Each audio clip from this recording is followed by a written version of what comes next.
Welcome to the Bayesian Conspiracy. I'm Inyash Brodsky. I'm Steven Zuber. We have two guests tonight. Let's start with the guest who started all this, Wes. Hello, it's me, Wes from The Mind Killer. The only news podcast worth listening to. Absolutely. Actually, possibly halfway true. But in addition to that, we have a secondary guest. Since we will be talking about lady stuff and man stuff, we absolutely needed a lady on here to balance the dicks out. Who is our final guest? I am Jennifer. Here I am. I don't know if I'm a lady, but I will do my best to represent the girls. I object to Jennifer being characterized as a secondary guest. Yeah, same here, Inash. Oh, shit. Okay, I take it back. Nope. See, this is my latent sexism coming out. Right? I heard it in the spirit in which it was intended. It's just that this is all based on a Wes post. So, he's like, technically both me and you are secondary guests as well, Steven, since this is all his thing. Nice backpedal. No, you're hosts. Do you not know how podcasts work? I've never met a podcast in my life, Wes. I'm winging this. Okay, so two things. One, Wes, this is great talking to you. I can't believe you're not on more often. I love talking to you. And same with you, Jen. This is great. So I'm excited. We should maybe consider a format shakeup where we start having more awesome people on more often. Agreed. We're here because Wes thinks that men and women are different. No, he thinks they're not different. We're here because Wes thinks men and women are not different. And Ineos thinks they're the same. We're doing great. This is going to be an episode. Inyash thinks men and women are alien species, and I don't.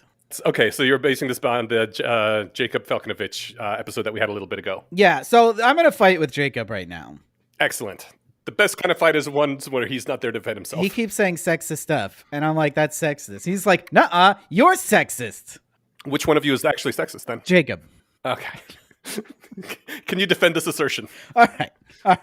Here's a good jumping off point. Wes published a blog post called Men and Women Are Not That Different on his Substack, Living Within Reason.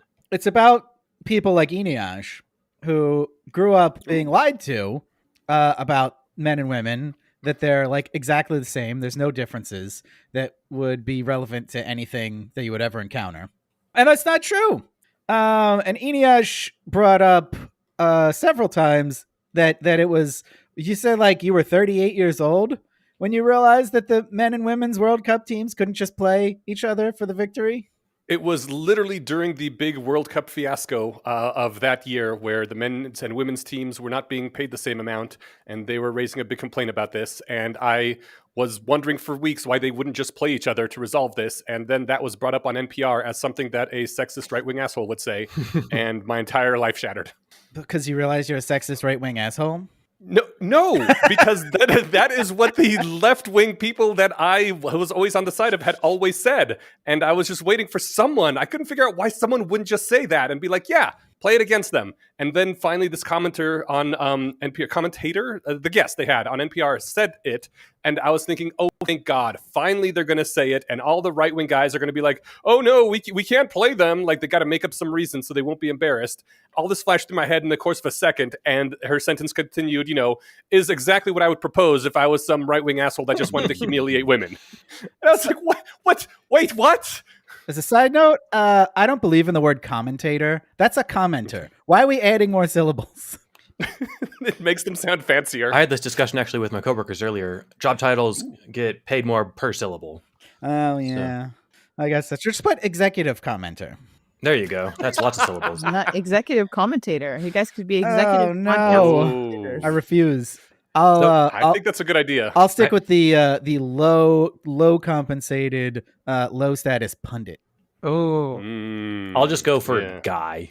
One syllable. That's all I get paid for. I'm going to go with director of takes. If only you directed our takes. It's an aspirational title, Wes. Awesome. Let me help kind of just push this a little more towards gear here. So see, that's some take directing. All right. Hey. I just got a title bump. Inyash, I was raised in the same... it's weird. I'm like just about 10 years younger than you, but I think we were raised in the same decade. Yeah. Well, you were in Fort Collins, which is, further out from high progressive areas, the more like years behind, it seems things are. Yeah, it's a little smaller, and it's also a little, I don't know. I think just my parents and their upbringing led to my upbringing being somehow 5 years behind the rest of the culture, but not like in a bad way, in a good way, in every good way. Yeah. I was the kid who could leave the house for 10 hours and just say, I'll let you know if I'll be home by dinner. Yeah, that's pretty impressive in like the mid-aughts. Almost Camp Dorkaround levels. Hey, Nice. but less coordinated. Anyway, it's funny because I was told all the same things, but I remembered like, and here's one thing that would have disillusioned you earlier, Inyash, is that I have a sister who's 2 years older than me. Yeah. And so for a good chunk of my childhood, she was stronger than me. At some point in my earlier mid-teens, I was stronger than her. So I got to notice like, oh, even though she is older than me and can drive and stuff, I can not beat her up, but fend her off more. Like she was a little feral. We all were. We were kids. And so I got to see this happen in real life before my very eyes. So we should specify what we're talking about here. As Wes opens in this, I'm going to talk about the post like we're discussing it, even though we've got the author on, and you can just tell me all the things that you want to emphasize and don't. But you start off by disclaiming the obvious. The physical differences are large. Duh. Yeah. You got a nice graph that proves what everyone knows, which is nice because people need numbers. Some even say you should put a number on it. That's a joke because Jacob Felkovich's prior blog was called "Put a Num on It," so he's kind of calling him out. That's the not inside doing baseball stuff I miss. And so I don't think that we have much of a discrepancy to talk about there. You know. Yeah, I never went through the thing Inyash did because I played sports. It was pretty easy to tell that the girls could be just as good at like soccer, but they would get just destroyed at football. Well, isn't the just as good thing at soccer actually what disillusioned Inyash? Or are you talking Right. like grade school? Sport? Yeah, but he's not talking about second graders. Gotcha. I had a female friend who was very athletic and I was very not. She could run faster than me, so could play at a high level at sports like soccer. I still had an advantage over her at things like football or basketball that rely more on strength and size.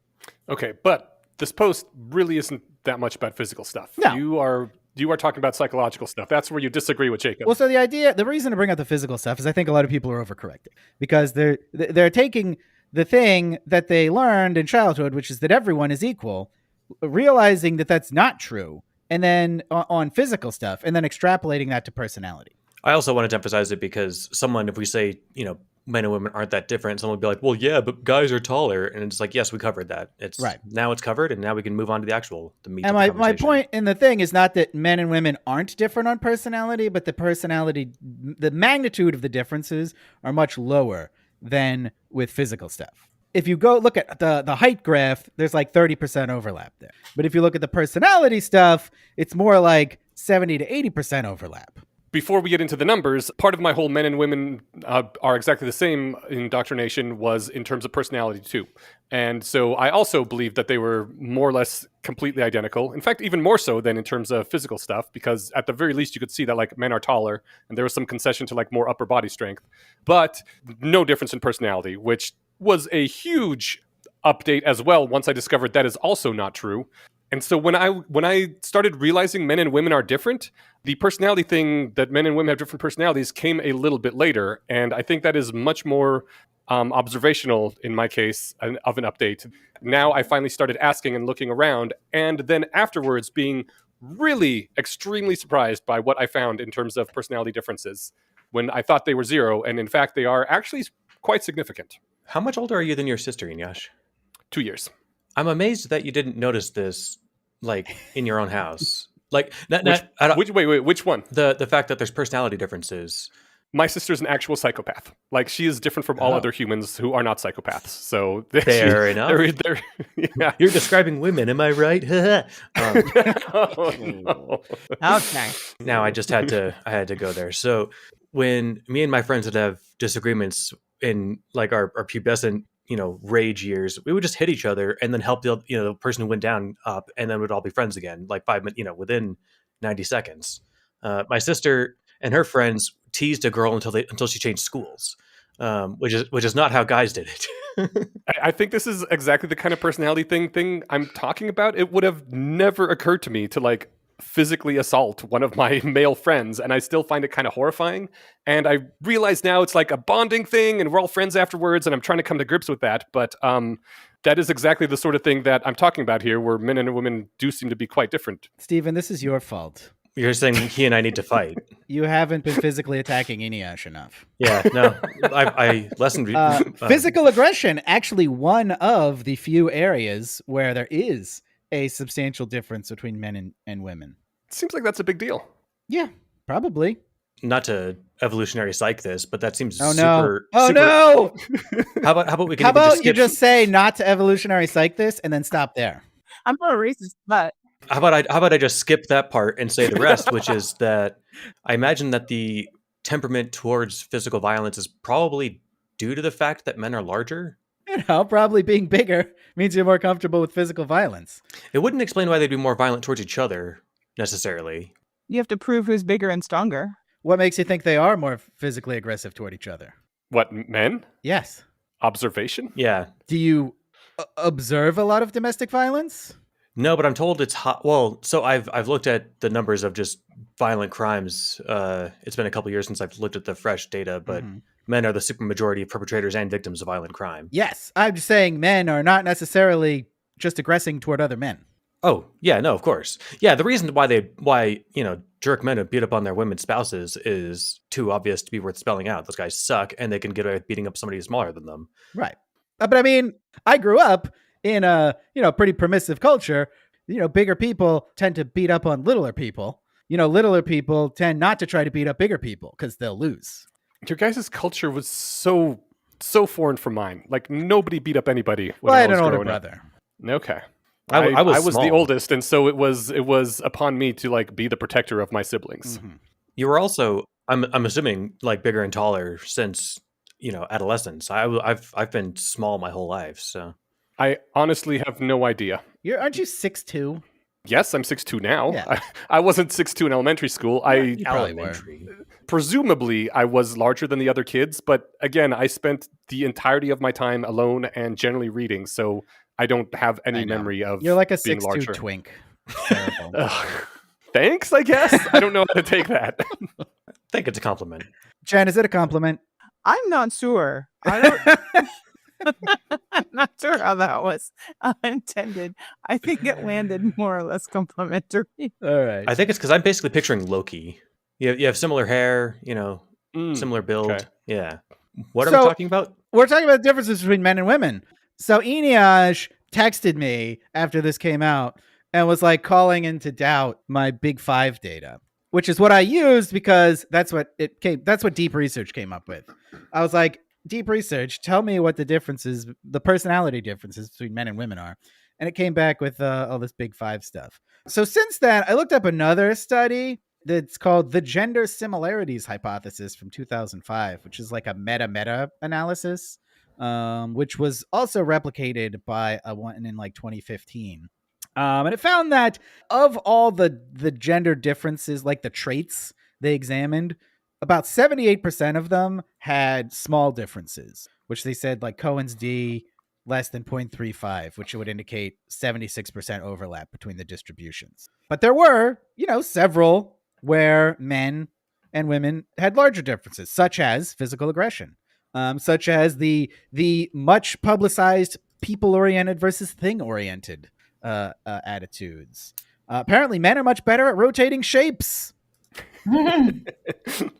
And like attitudes toward casual sex, which I think we all didn't need to be told. Yeah, I know that you don't like to go Evo Psych, but I'm trying to think of like why being better at shape rotation would be a thing. Throwing spears. Sure, throwing spears. If you want to go into the Evo Psych stuff, it's something to do with throwing spears. I don't know.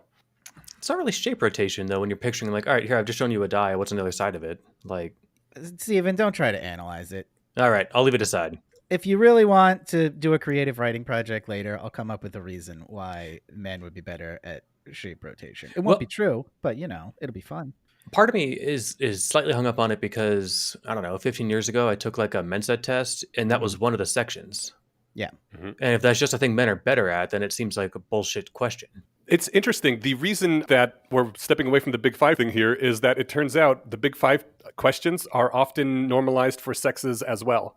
A question testing your, openness to new experience, something might be like, do you like to go to the theater often? But if that question turns out to be like, yes for 80% of women and no for 80% of men, they're like, well, this question is really more of a filtering by sex rather than by openness question, so they throw it out. And therefore they show less gender differences than there might actually be. Now, I asked you for a source on that, and you never sent me one. You are correct. So I don't necessarily believe it. Even if they did, that sounds worth doing. You want to throw out questions that are like not the question you're asking. if they're giving information that is actually filtered incorrectly for the kind of thing that you're looking for, that's the kind of question you do want to throw out of a good study. Yeah. Yeah. Regardless, this also reminds me of the gender continuum test that Clearer Thinking did. The point of all of these sorts of personality tests between gender differences is always like, yes, there's a wide spectrum. There are many, many aspects of personality. There's a wide spectrum among all of them, and you can't say that any one person is going to be one way or another because they're male or female. And yet, there are a few things where there's large differences in sexes, and there's a lot of little things that kind of add up to make almost stereotypes where they're like, yeah, that's like, obviously there's some women that are like super aggressive, and there's some men that really love going to see plays and crying at them. The gestalt of the two sexes is different enough that you can kind of tell there are personality differences, and it actually is important within relationships to acknowledge those and to get two people to complement each other. Yeah, Diana Fleischman brought this up and used exactly the phrase overall gestalt. Oh, neat. My answer to that is, look, if you're going to add up all the little differences between men and women and say like, okay, well, that each one is like a new difference. And then actually, if you look at the whole thing, there's only a little bit of overlap. Well, you got to do the same thing with like, if you want to say like a random man and a random woman are going to be super different, you got to compare that to how different two random men are or two random women. And as far as I could tell, nobody's doing that. And everything I read about this that I've tried to find, because I tried to look some of this up beforehand, says that the variation within sexes is larger than the variation between sexes in terms of personality stuff. That's what I was taught as well, and that's what I've heard. In addition to that, the other thing was that men have a wider bell curve, like longer tails on each end. Higher variance. Right. Thank you. That's Yeah. the nice way of saying. Yeah, they're higher variance on some things. Some things they just have a different mean. The variation within is greater than variation between means of groups, though, is true of almost everything. Maybe not almost everything, but it is true of many things. And I think that kind of points out the fact that it's sort of a dumb thing to say because we still know that there's differences. Why would that be a dumb thing to say? Because you can say that there's more variation between individual Asian men than there is between like an Asian man and a black man. And yet we still know that there's differences we can see. Right, but that doesn't mean you should be racist. No, of course you shouldn't be racist. This isn't an argument to be racist. Right, but that's my problem, Gotcha. is that people are looking at these differences and using them as an excuse to be sexist.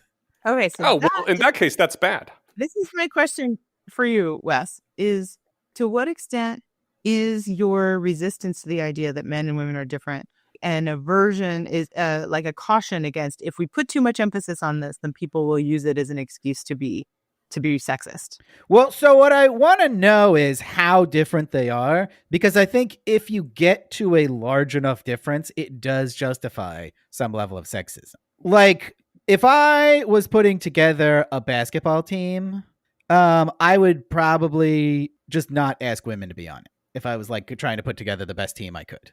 Right.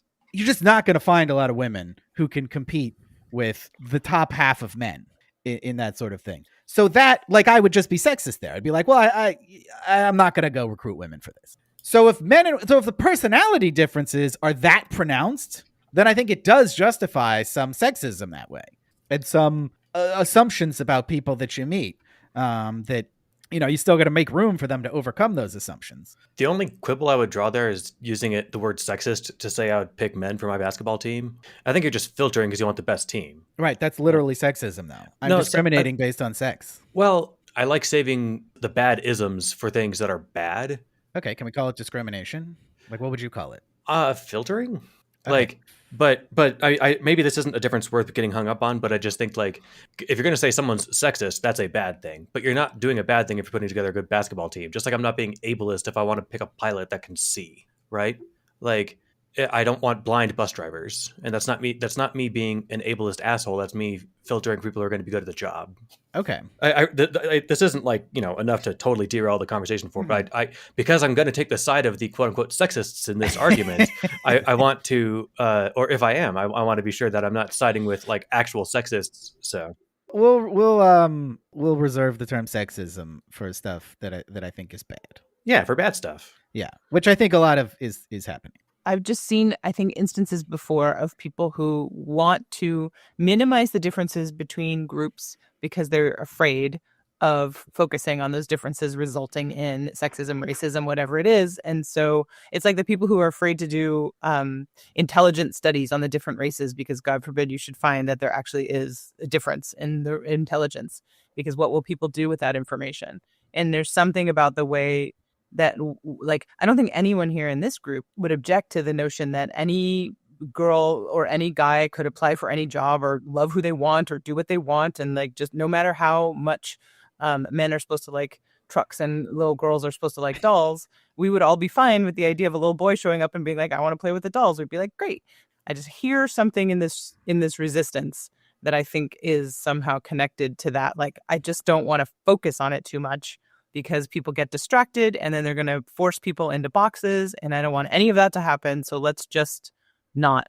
Yeah. So that is the reason I think this matters. And I think, be sad if it turned out that the personality differences were as big as the physical ones.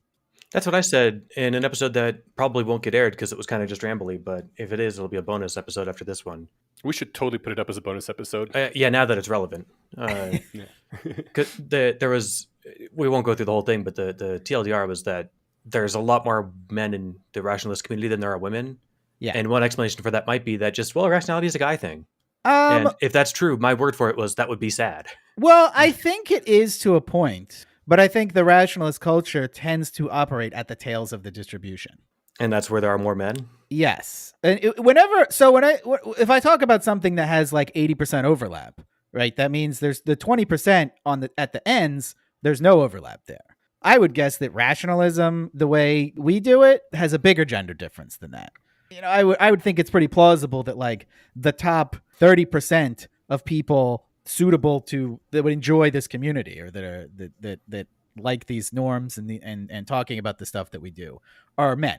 You know, there's still plenty of women in the community and that enjoy it, but you're always going to have more men because we're not dealing with like the middle section that much. We're more on the tails of the distribution for things like, you know, systematizing and being into, you know, things rather than people, which is a big gendered thing. With most social groups nowadays being interest groups, aren't you going to find that most interest groups are skewed towards one sex or the other then? Yeah, isn't that what you do find? That is what you do find, actually, yeah. Which feels like a pretty significant societal difference. Even just the like things versus people. Like, even if that was the only personality difference, if it's significant, that's a huge difference. Yeah. So here's the thing I'm arguing about. It's not, you know, stuff like that. It's virtues. This is where I'm fighting with Jacob about. His blog is seemingly dedicated to the idea that men should display masculine virtues and women shouldn't have to if men are doing it right. Yeah, I don't love that. I don't love that either. That, to me, that's sexism. I want to make sure that we're steel manning that position too. And to be clear, you do quotes and links and stuff in your blog post. Well, I've got some quotes for you right now. Exactly. I just want to make sure we're not straw manning anybody. Here's what Jacob says is the point of his blog. It's to encourage men to take ownership, to set clear intentions, communicate with honesty, and pursue what they value with courage and agency. You sound like good things. Don't they? Well, sound like things for women to do. I actually have a list of virtues that I value, and courage, agency, and honesty are all on there. My list is for everybody. I don't think these are things that are just for men. I'm not super familiar with Jacob's stuff. Mm-hmm. To what extent is he saying this is the way the world should be versus saying if you follow this advice, you will have better luck in the dating world in the way that the world currently is? He is specifically saying that the ideal thing to happen is for men to display these virtues so women don't have to. I would love to ask him about that. He should be here. Yeah, right? Damn it, I fucked up. He thinks that encouraging women to communicate directly or be more agentic is telling them to be more man-like. And that is ridiculously sexist. Huh. Yeah. Okay. Specifically what he says is, it's ridiculously sexist to declare that the approach more natural to men is the only good one, that direct asks the only way to communicate clearly, and that asking people out is the only brave thing to do. And that urging women to be brave and communicate directly is telling them to be more manlike. And that happens because of a crisis of masculinity. Well, my thought on that was just instantly to flip it around, because I have spent a lot of time trying to work in a far more female normed society than I guess is naturally easy to do for me. Okay. Eneash, are you in the longhouse? I was at one point, yeah. Ooh. I was a feminist back when I thought it was a good thing, and then I continued to be a feminist when it was steering far into bad stuff and didn't realize just how much it was harmful. When he says like women shouldn't be forced to do things man's way and it's sexist to ask them to do that, I think a lot of therapy, the way we know it today, is female coded. It's about solving problems in a way that works very well for the educated female half of the population. I think there's a lot of therapy that just does not work very well for men. For men, rather than talking about your problems, I mean, talking also helps, but there's a lot more of just finding a way to regain agency in the world that is far better therapy for us than sitting and talking with someone about exploring our feelings and how did that make you feel when this happened in your childhood. Like the old example given of Lord of the Rings, where everyone's like, oh, how can we get Theoden to stop being so depressed and horrible and do things again? And Gandalf is like, pick up your sword and swish it around, dude. And he swished the sword around and he was like, oh yeah, this is awesome. I should go out there and be a good king again. And I mean, it's kind of a caricature, but that's pointing at the thing where like men need the ability to have some agency and do things in the world, and that helps them be mentally healthy much more than processing feelings. I do think sitting and processing feelings can be extremely valuable. Gosh, I do it with Jen so much, and it's awesome. But, but I don't think that it is.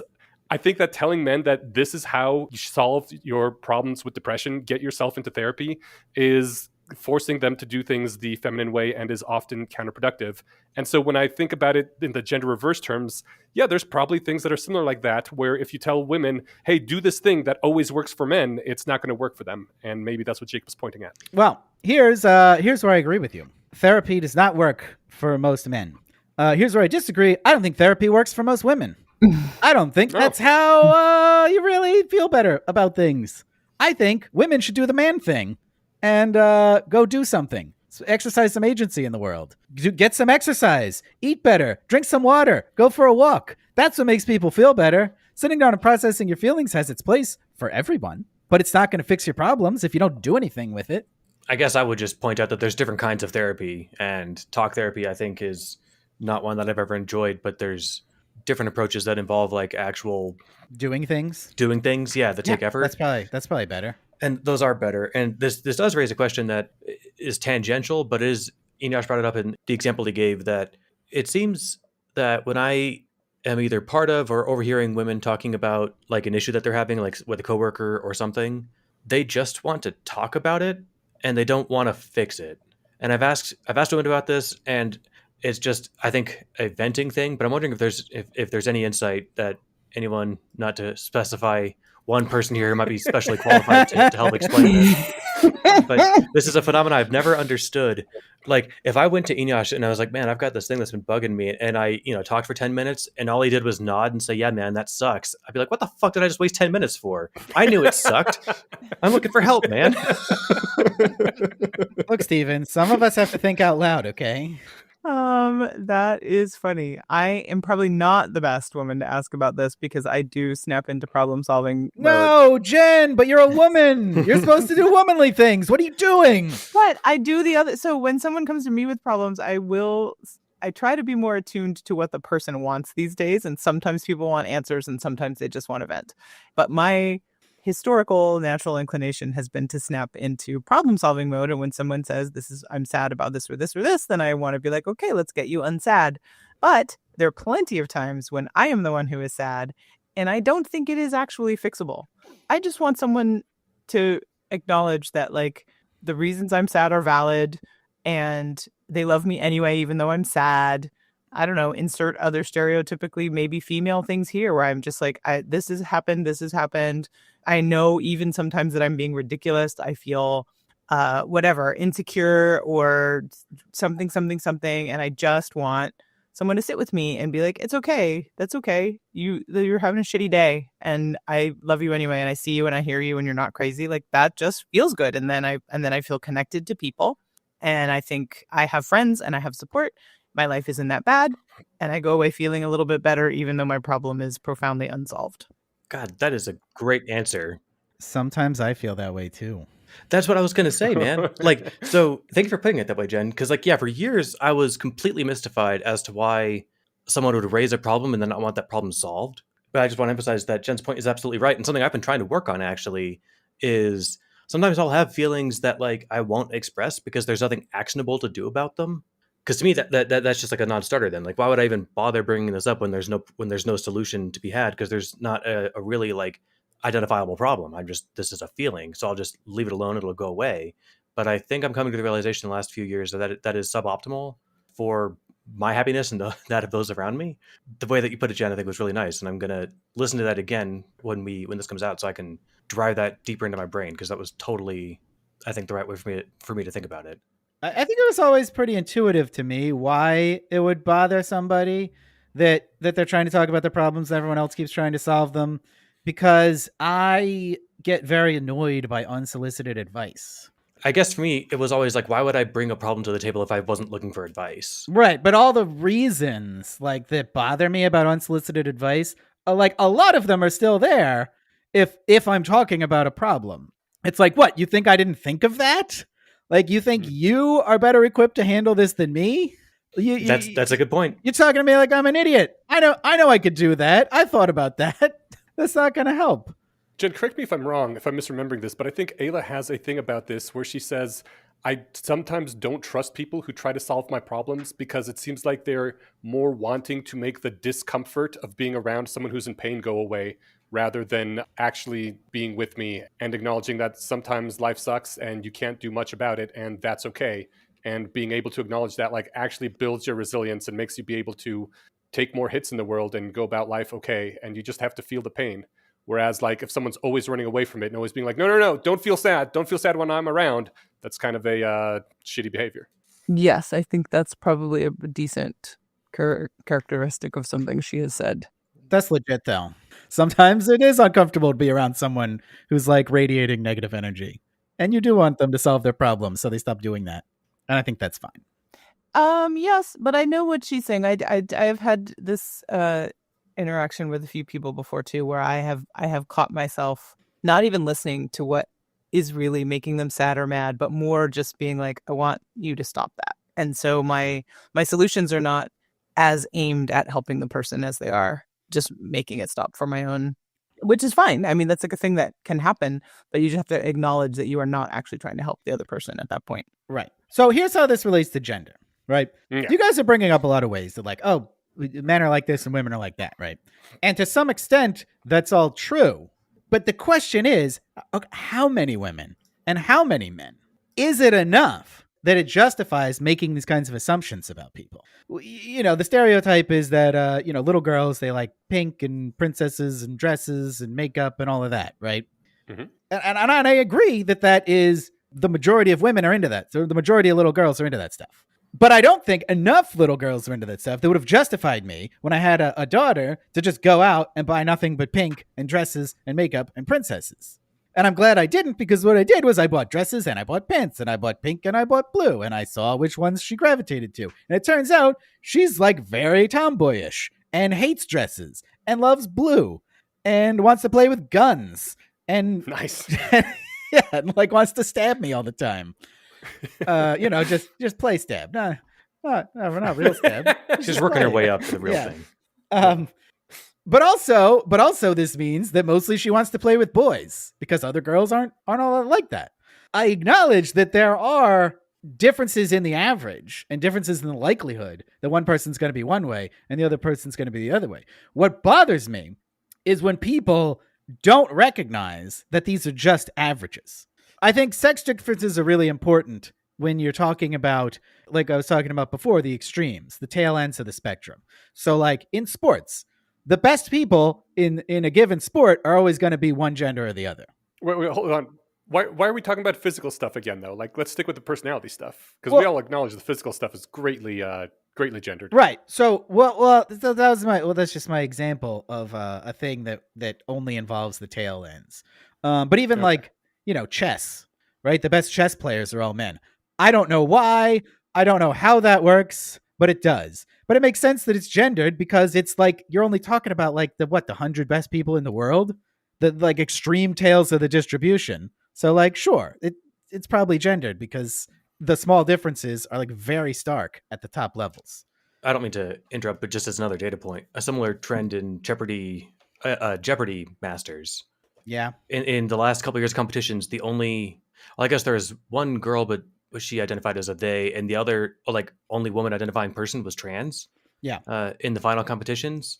It's not like Jeopardy is that useful to real life, but it's to me, it's kind of like the rationality thing. Like, it would just be a bummer if it worked out to where women weren't as good at the thing if they wanted to be, I guess. Yeah. And the other thing that I think is a bummer is that a lot of people who are gender nonconforming now don't feel comfortable just being their own gender. That's a huge problem. Yeah, and I Yeah. think that's because we have these ideas of like, this is how men are and this is how women are, and if you don't fit into that, you're not that gender. All right. So this is gonna annoy people, but I blame this on the trans movement, to be perfectly honest, because one of the things I liked about the feminist movement of the 90s was that a strong, hard line in them was nobody gets to tell you that you are a feminine man for liking girl stuff or for crying at movies or whatever. Nobody gets to tell you that you're not a real woman because you're butch and you cut your hair short and you prefer to work with power tools than with puppies. Like, the thing was like, you got the bits, you're that sex, no one can tell you otherwise. You can be the butchest bull dyke in the world, you're still a fucking woman. You can be the softest soy boy that loves poetry in the world, you're still a man, and no one gets to tell you otherwise. And that was great. I love that in large part because I did not conform to these stereotypes either, and we just got rid of them. We were like, yeah, whatever. Men are men, women are women. There's so much variety within them. You don't have to do anything. And then this whole gender essentialism came out. All of a sudden, everybody had a soul. And the way you could tell if you had the soul of a man or a woman was whether you liked Barbies and pink stuff or whether you liked power tools. And I'm really annoyed by that specific issue. Yeah, Andrew Sullivan makes that point all the time. That as a young gay man, I mean, he was often called a woman and had it constantly suggested at him that he's not a real man, that he's a lady, which is funny because he's a very masculine person. He's just gay. Okay. And he worries a lot that a lot of the trans women out there are gay men who were convinced by the culture that they weren't really men and didn't have any inherent body dysmorphia. It was just gender dysphoria that got put on them by society, and that didn't need to happen. Right. That's heartbreaking. It's really hard. And I'm sure there are a lot of people that would look at my daughter and say, oh, she must be a boy, Yeah, absolutely. which I don't appreciate. No, fuck those people. Am I ducking this whole thing just by saying let people do whatever they want and it's none of my business? Well, that's what I'm saying. So you're not ducking Right. it if you agree with me. Great. I think we all agree with that, and we're all annoyed at the people that say you should start saying that you have the soul of the opposite sex and taking hormones and stuff just because you like things that are outside of the really weird strict stereotype. And I'm Yeah. also annoyed at the people who said that you shouldn't take hormones or get surgery if you feel like it. Sure. Yeah, do whatever you want. Okay. Yes. And a couple of things. It still remains true. I love all of this. I love what you said, Inez. I strong agree. I also, just one little word I heard, Wes, when you were talking about your friend, you said he is actually a very masculine guy. He's just gay. And I wonder what masculinity means to you there. Is it just a collection of physical traits? Like, what else does he do to you that makes him masculine? Yeah, when I say masculine, I mean our society's view of what men do, which is probably mostly based off of what men on average do more. He has a beard, he's aggressive, he's confrontational, He enjoys casual sex. It almost sounds like there may be differences between men and women in personality. Well, yeah, I agreed with you there. It's just the Okay. differences are in the averages. Yeah, so when I went back when I asked before, was Jacob saying this is the way the world ought to be, or is he just giving advice for how to succeed in the way the world is? I think it's really good advice for succeeding in the way the world is. No, I don't think it is. I don't think the any advice to tell women to be less manlike is probably very good. I don't think I agree with that. But if you are encouraging this is all anecdotal with the collection of females that I know, but there are men that will display stereotypically masculine traits about assertiveness and take chargeness and agency. And you just see them all. They'll all talk about it. They'll just be like, holy moly, did you see that? Did you hear that? And they get all like that about it in a way that I have also heard men. It's the male version of where there are girls who are very just female. They'll be maybe a little softer. They will be, I don't know, welcoming. I don't know what the girl things are. It's such a girly girl, but there are female traits. And I will hear men say like, gosh, she's just such a woman. It's just so good. And I don't think it's just physicalness. I think it's a way of being. I don't think I've heard a man say that since the 80s. Really? No. She's just such a woman. Just such a woman. You don't hear that? No. And I just heard, what was I? Just somebody, I think we both know. I don't know. A friend posted on Twitter the other day that they were going around Asian countries and they were like, the Asian women are just more female, and the Western women have like been told that they have to be man-ish, and this was less attractive to him. It is a thing, I think. Oh, wait, are you suggesting that in a different culture women behave differently? Well, no, but what I am, this is a different. This is really? Because that sounded like what you were suggesting. It is. But that wasn't the point of what I was saying. But it is true also that like there's never been a culture that I've heard of where they don't overwhelmingly partition men and women into different societal roles. Like I've never heard of a culture outside of a story that is really egalitarian, and that can't be coincidence. Like there really are important differences. Jen, welcome to America. You can be whatever you want. I mean, we haven't had a woman president yet, but we came pretty close. The question isn't like, can you be whatever you want? Obviously you can, and lots of people are. The question is more like, are people actually significantly different? Do women want different things from men than men want from women? And overwhelmingly, the answer is yes. Yes. Okay, like that's basically it, right? No, like that's not it, Yash. What? Okay, then what is it? Because well, go ahead. I'm not gonna put words in your mouth just yet. Okay, I'll do it later. Okay, here's why it's bad advice. People can be whatever role they want. We are fortunate enough to live in a society that actually has a very high tolerance for variance on the gender nonconformance spectrum. Eneash, you can have your long hair and look like a twink and put on eye makeup. And I mean, does anyone ever even care? No. My parents did once, but they're very old school. My daughter can wear pants in blue and play with trucks and guns. And no one's going to tell her you shouldn't do that. I'll tell her she shouldn't play with guns. Well, I'll just tell her to shoot you. Only under adult supervision. Play with play guns. I'm just teasing. The reason it's bad advice is because the guys who are complaining about women being too passive and not being brave, they don't want passive, cowardly women. Right? So you can give them advice about how you attract passive, cowardly women, but those aren't the women they want. Maybe. There is now one of the things I said in my blog post is that there is value in discernment in this place. That if you see an in-demand role and that doesn't come naturally to you, maybe you want to develop an appreciation for that. Maybe you could cultivate that in yourself, and that might work out well for you. And anyone helping you do that, that's great. I'm super happy about that. That's what I was saying. Yeah.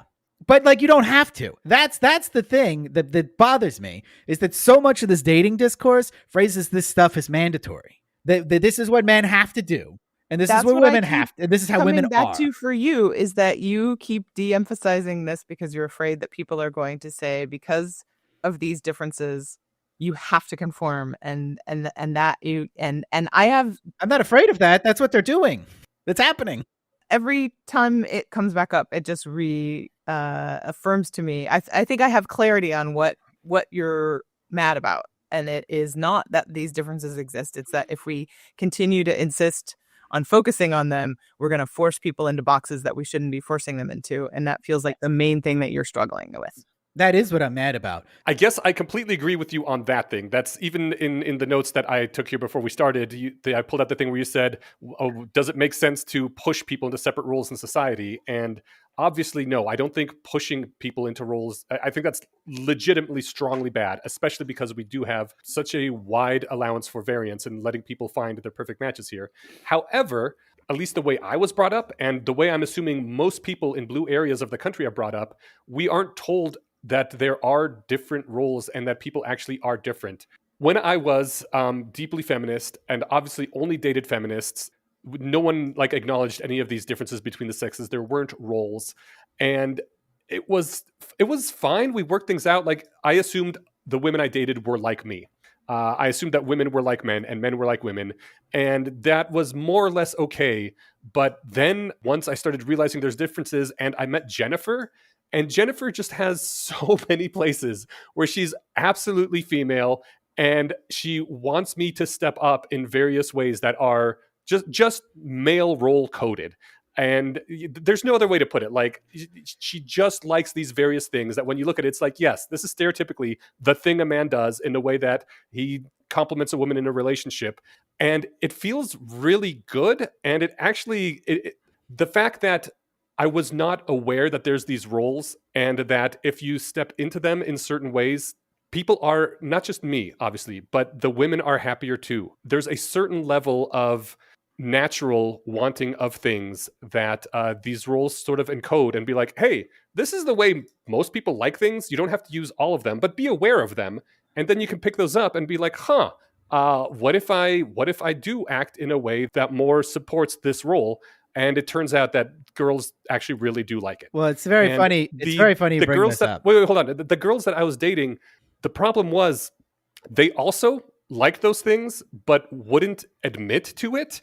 And it messed up our relationships a lot. If I had just known and we had both acknowledged that, like, actually these things are really nice.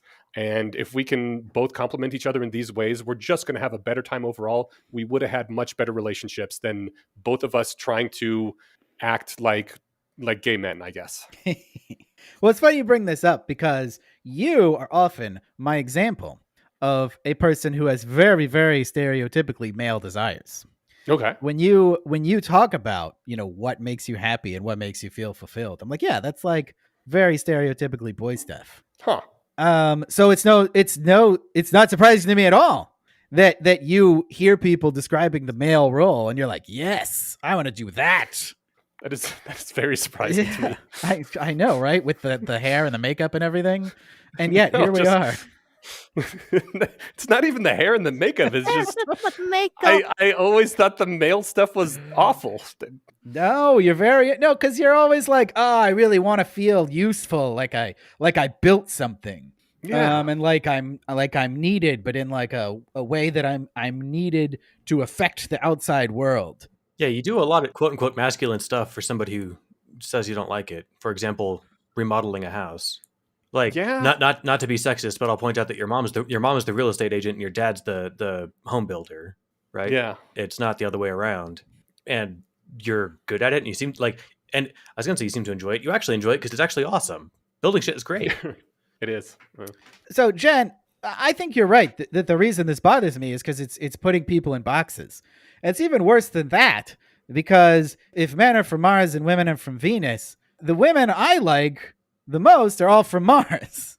It really bothers me to see people gendering everything because first of all, it's denying the existence of those women, right? But it's also pushing them to be less like they are, which is how I like. And that's what really bothers me about this. I take the descriptions of femininity that people like Jacob Falkovich put out there, and I just can I read something here because it's so amazing. Yeah. Sure. He says, the yin master, and this is the female role, finds out from her friend that a certain guy with potential is coming to dinner. She wears a dress with a subtle neckline and arrives early to secure a seat with an empty chair next to it. When the guy arrives, she holds eye contact a fraction longer than usual and invites him to the empty chair by laughing a fraction louder at his silly joke. She leans away when he starts talking sports, but angles slightly toward him when he's sharing a story of how he got in trouble that one time abroad. The story is good, so she mentions offhandedly how long it's been since she saw a good painting, and it's his cue to ask for her number. What? This Yeah, is yeah. Jacob's This description sounds of like- femininity, Oh my god. right? I would show this to any woman that like I've ever dated, and they would be like, "What the fuck?" All right, hold on. Me and Steven are both like, OMG, WTF. Jen, Yeah. what is your reaction? It's complicated. Okay. Because I think proposing with a straight face that that's the only way women have to interact is absurd, or that it is the superior way to interact is absurd. It sounds pretty unagentic. It sounds very, at least from my, Western Jane Austen reading mind, understandable that if you go back far enough to where women weren't, really weren't allowed to be direct and aggressive, that you had to go through these like backdoor, weird, manipulative, plausible deniability machinations to get anything done. So it actually is kind of reverse agentic to like manipulate a system and be like, all right, if I'm only allowed to operate within these constraints, then how do I get what I want? So it can actually be a pretty agentic way to behave. It's just that we also hang around a lot of very direct, very smart, autistic people who need things spelled out to them. And so the idea of like fluttering your eyelashes and being like, oh my gosh, you're so funny. It feels laughable. What you just read feels horrible and absurd, but there is also truth to it. There's also truth to it. And I bet that even the women that you love most, the more male-coded, direct, agentic, kick-ass women that you love most, I would be willing to bet that they do some amount of it. I'm not saying there's not truth to it. Okay. I'm saying that when I give dating advice, my advice is don't do that. Just ask him out.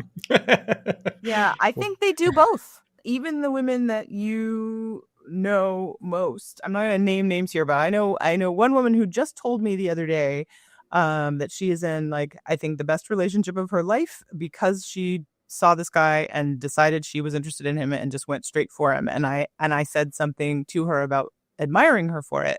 And she said, I just feel so sorry for all the women who don't do that. And they just end up with the leftovers of whoever is around rather than just saying like, that's the best guy. I want to go for the best guy. You have to just like sit around and take whoever shows up at your door. That is pretty profound, good advice. But I think even she would take some of those things that you just described from the thing that you read of Jacob's. Those things are feminine ways to interact, and it's not either or. I'm not saying those are bad ways to interact. Those may be good ways to flirt or to attract a person. But like at the end of the story, you don't have to wait for him to ask for your number. You can ask for his number. Yes. It's fine. There's no rule against it. 100% agree with you there. My first inclination, I just got to say, upon hearing that, was that I must be missing context. Am I, or was that delivered? No, that was a self-contained scenario. Okay. Well, This is his example of a yin master. So like someone who's just really, really good at interacting indirectly. He's not saying this is typical. Okay, and not necessarily even desirable, unless he is saying that, and that just wasn't part of the quote. He didn't explicitly say that, but my impression was that this is like top form. Calling it All right, so- masterful is an endorsement to me. Yeah. I mean, Ted Bundy was a masterful serial killer. I mean, you may not like it, but this is what peak performance looks like. There's also the argument to be made that actually indirect communication can be really valuable sometimes. There's Sometimes. been more than one occasion that I have just wanted to go right out and say something, and Jennifer was like, hey, man, hold on a minute. Maybe don't say those exact words in that exact way, and you can be a bit more delicate in what you're going to be doing here. And it actually was incredibly good advice and saved me quite a bit of heartbreak.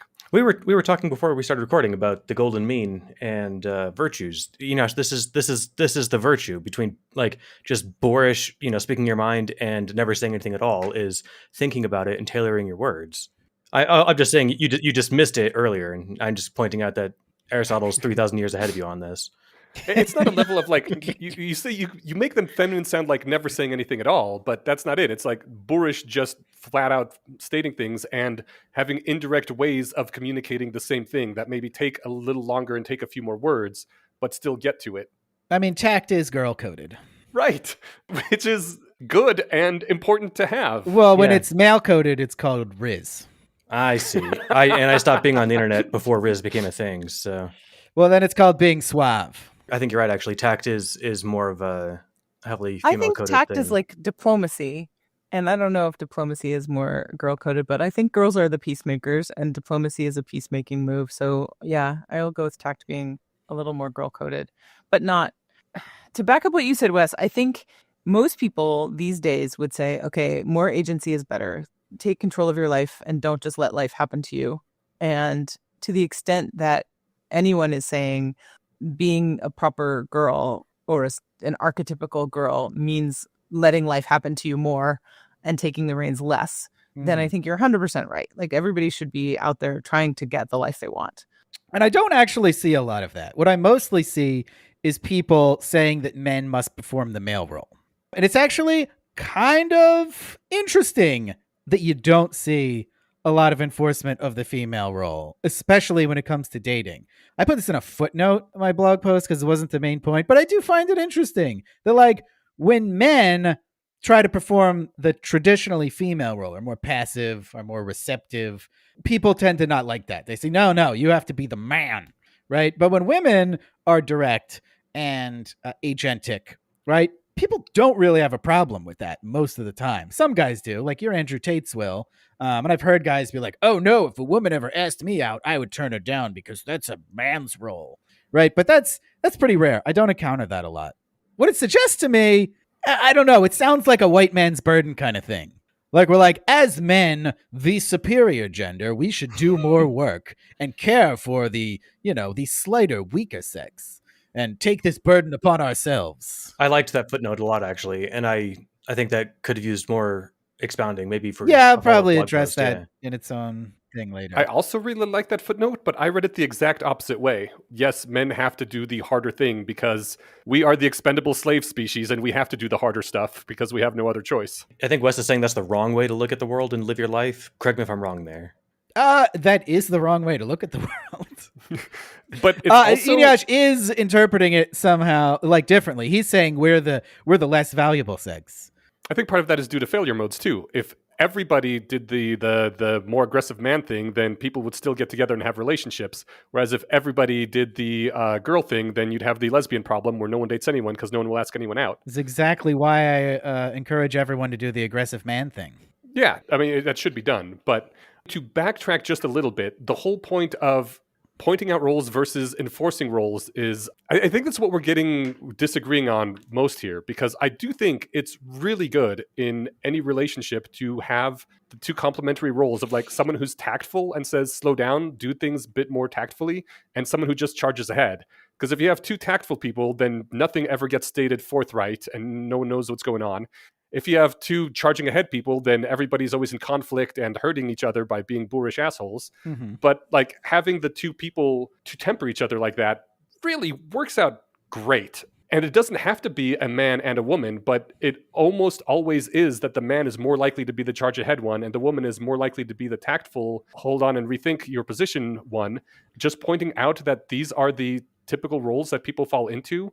I don't think there's anything wrong with that. And also it's factually accurate. Well, there's nothing wrong with pointing out that it's typical. What I have a problem with is claiming it's mandatory. Well, okay. This is America. It's 2025. There aren't just two roles anymore.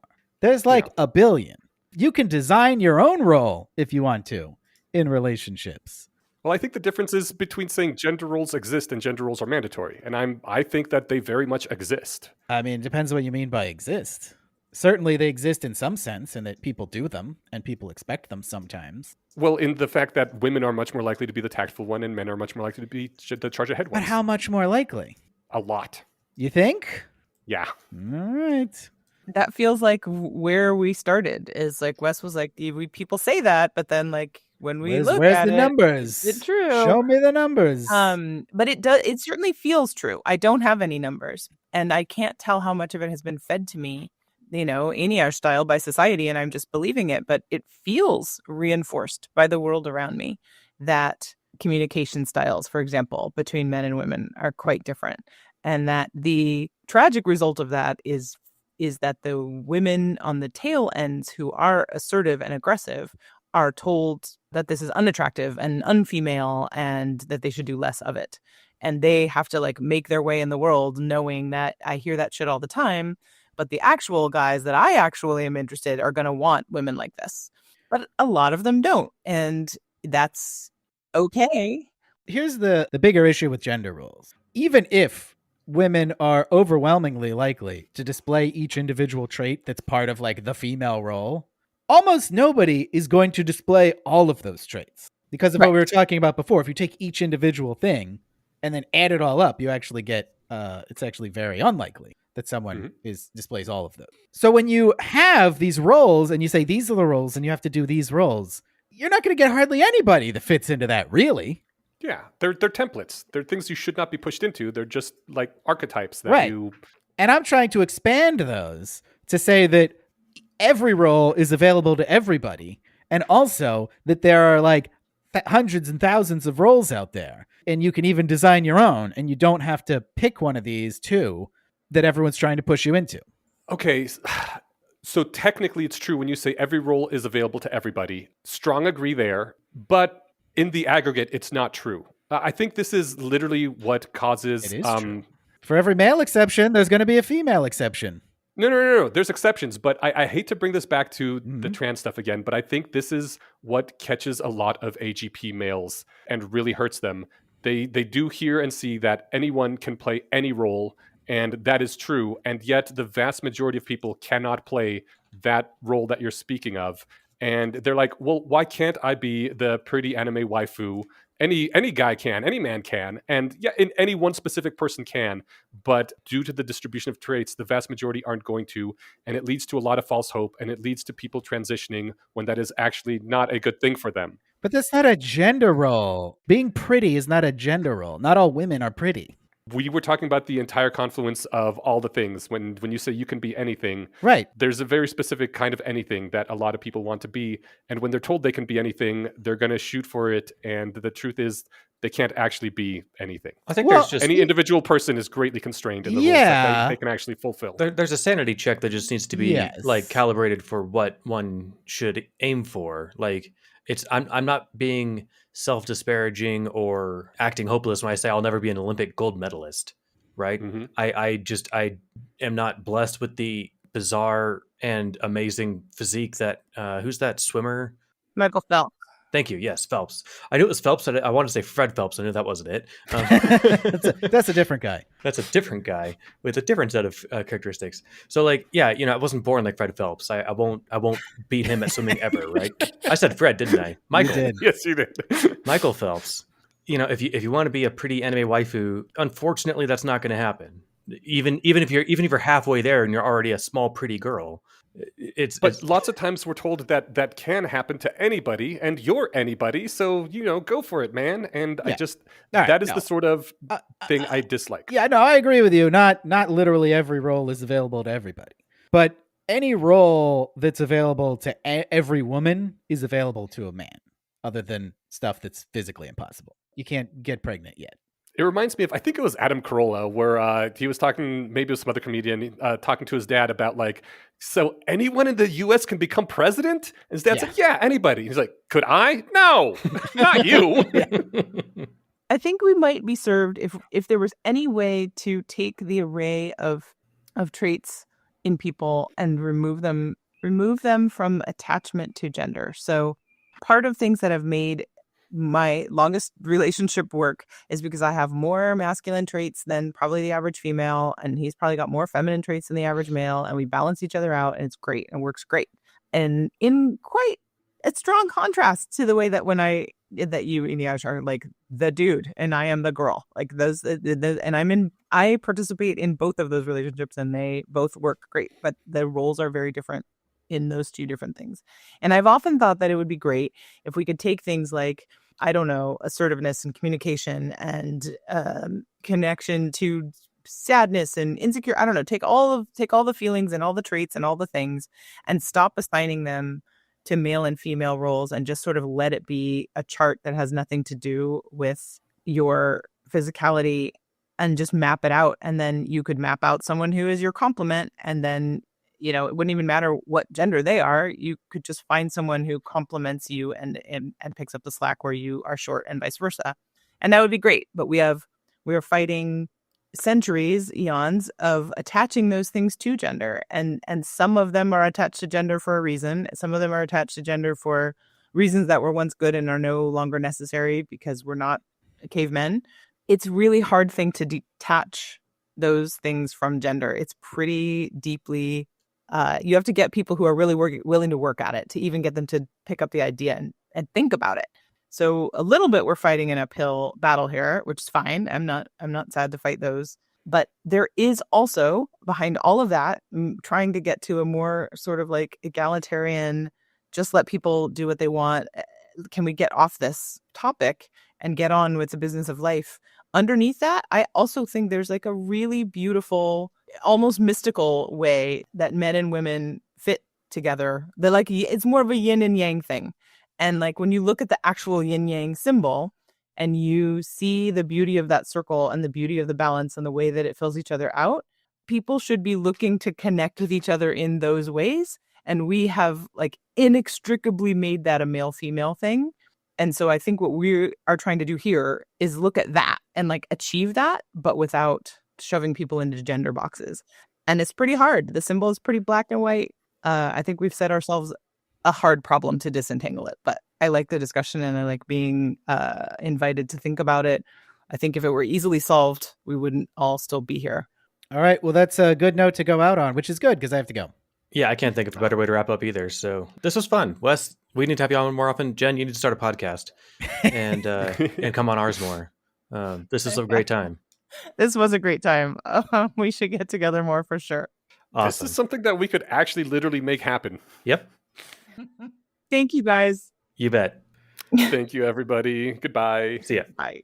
Wes and Jen, we are back to talk a little bit more about this. Yes. Steven is not, sadly. Yeah, Steven couldn't join us because he's in a different continent. Like a bastard. That means who can possibly stand people who are all the way over in Japan? Like, nothing good comes out of Japan. And if it does, we can't have it because tariffs. God damn it. I keep feeling like Wes and I are somehow at odds. But I bet if we could both like design the perfect world that we want to live in, it would be very, very similar. And so we're not at odds in terms of what we think is the right thing to do. It might just be that we're at odds about how to exist in the actual world we're in and how to get from here to there. Yeah. So here's I think the thing we didn't really cover when we talked before that I wanted to talk about is like, why do we care about this? Like, what are the stakes here? And why do we talk about this? To me, it is about what I just said, is what society we want to live in. Like, what norms do we want to have in our particular culture or subculture? And how does that affect things? So a lot of the people who are like, men and women are so different. Men do this, women do that, are like, hey, man, I'm just describing reality. I'm describing, my map matches the territory. If you expect men and women to behave the same way, your expectations are going to be violated all the time. I'm just telling people to be rational. Those expectations are self-fulfilling prophecies. By having those expectations for women, you're encouraging women to behave that way. And by having those expectations for men, you're encouraging men to behave in a different way. If we had the same expectations, male and female behavior would be a lot closer together than we currently see. On the one hand, yes, that's right. There is all this self-fulfilling prophecy and expectations thing that happens whenever you have expectations of anyone. But also, there actually are some differences, and not acknowledging them is sometimes just plain cruel. It's like expecting someone who is just born dumber than someone else to, go to Harvard and ace the SATs. Or when you expect a small person to like go and lift up whatever thing that needs lifting while someone is working on a car and they literally can't. It's just cruel to expect that of someone who can't do it. Right. So the debate, I think, is over which expectations are reasonable to have be sex neutral and which should be, what would you call it? Sex divergent? I don't know. Sure. I think there's another piece, but I think yes, and also I think there's a different other thing that we can get to in a minute, because I think what you just said in that it's really going to come down to just like feats of strength, right? And then according to you, you're like everything else should not be sex divergent. I think, yes, I think society is better when we embrace virtues that are good. We reject vices that we think are bad. And I don't think that we make a better society if we moderate those for what people are born with. I have this whole blog post about what my cardinal virtues are, right? My number one is honesty. Mm-hmm. Now, when Clearer Thinking did a gender survey, they found that men and women score the exact same on it was like 285 of the 300 things that they surveyed. Okay. Right. But there's like a handful, I think it was like 18 things that they diverge on. And one of them is honesty. And actually women score higher on honesty than men do. Nice. So, but I'm not going to say, oh, well, I expect less honesty from you because you're a man. If we had some kind of standardized test for honesty, and men weren't being as honest as women, I don't know. I feel like that might be a fun question to say, like, what do we do about that? But in terms of any individuals, I'm not going to say, well, you're a man, I expect less honesty from you. No, I expect honesty from everybody, and I demand honesty from everybody. And I don't think that's sexist against men to say that I don't want to hang out with people who aren't honest with me. Strong agree, but also honesty is a thing that you would expect in equal measure from everyone, regardless of any circumstances, in terms of what should be expected of people. Right. And my troop deployment on the podcast and that I posted on the blog that started this whole argument was me saying, hey, women, you can just ask men out. And so I don't think anyone could argue that like the yin, as Jacob describes it, isn't indirect. All right, hold on. If this whole argument was about whether women should ask men out, then I came on the wrong podcast. Right. It did not feel like that was the whole problem. Because of course women can ask men out. I think and should. They should. Yeah. They should do that. Yes. And I don't think any of us here are disagreeing with that. So maybe our disagreement went astray. And what I was coming at was there is definitely a feel of, I won't be able to articulate this very well, but I think there is almost like a universal, like I'll start using woo words like cosmic, spiritual, something like that, male and female energy, where I wish maybe that it had different names, and we can say yin and yang, but it's just disguising male and female. Like I don't know what terms to put, but it does feel like two halves of a whole. And when those two kinds of energy come together, like there really is a puzzle piece completing circular. It looks like that's why the yin yang symbol is so good for it.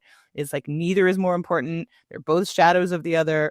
They're both like that kind of energy is like a goal. It's really beautiful, and it's best symbolized throughout history by this like male and female separation. And maybe we'll evolve past it and use different words and eventually separate it from gender.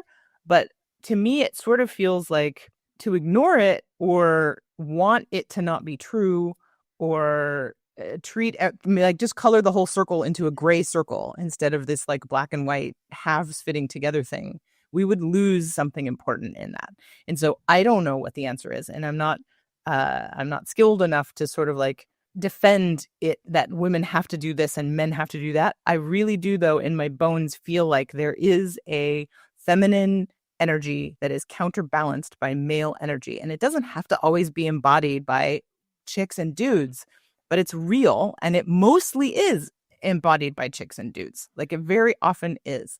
And it's sort of like saying, I don't know, the thing that just popped into my head, and I'm going to reserve the right to like not stand by it, but it feels like saying, of course, it's absolutely fine. I don't care if anybody's gay. Some people are gay, but like most people aren't. And most people are attracted to the other gender. And there's a reason for that. There's like a completing of the thing. And that energy, which I don't have great words for, is I think what Jacob is pointing at. And to the extent that it is true and there is this male energy, females will be drawn to it, and males will be drawn to female energy because we're magnets and that's how we're set up. And to conflate that with like, that means that men have to do these behaviors and aren't allowed to do these other ones and vice versa for females is dumb, but there's still truth in it. There's still some kind of truth in it. And so my pushback to you is that you just wave your hands and be like, no, there's no difference. It's all the same. Everybody should just do everything. And it feels to me like you're coloring that circle gray. And that's what I'm pushing back against. Wow. I don't exactly remember, but I thought we solved this in the last discussion where we said, no, we don't want to take the black and white and combine them into gray. What we want is a rainbow where there are many separate archetypes that aren't specified by gender that people can fit themselves into and find one that fits them. The manly yang archetype, I would call that like the knight, chivalry, strength, courage, leadership. That's one archetype that people can have, but I would open that to men and women because certainly not all men fit that archetype and lots of women do. But lots of men don't fit that archetype and also don't fit like the classic princess woman archetype. There's a lot of other roles that people want in life and in relationships and in how they do things. And my problem is that we have these two and we try to stuff people into them by their gender or their sex.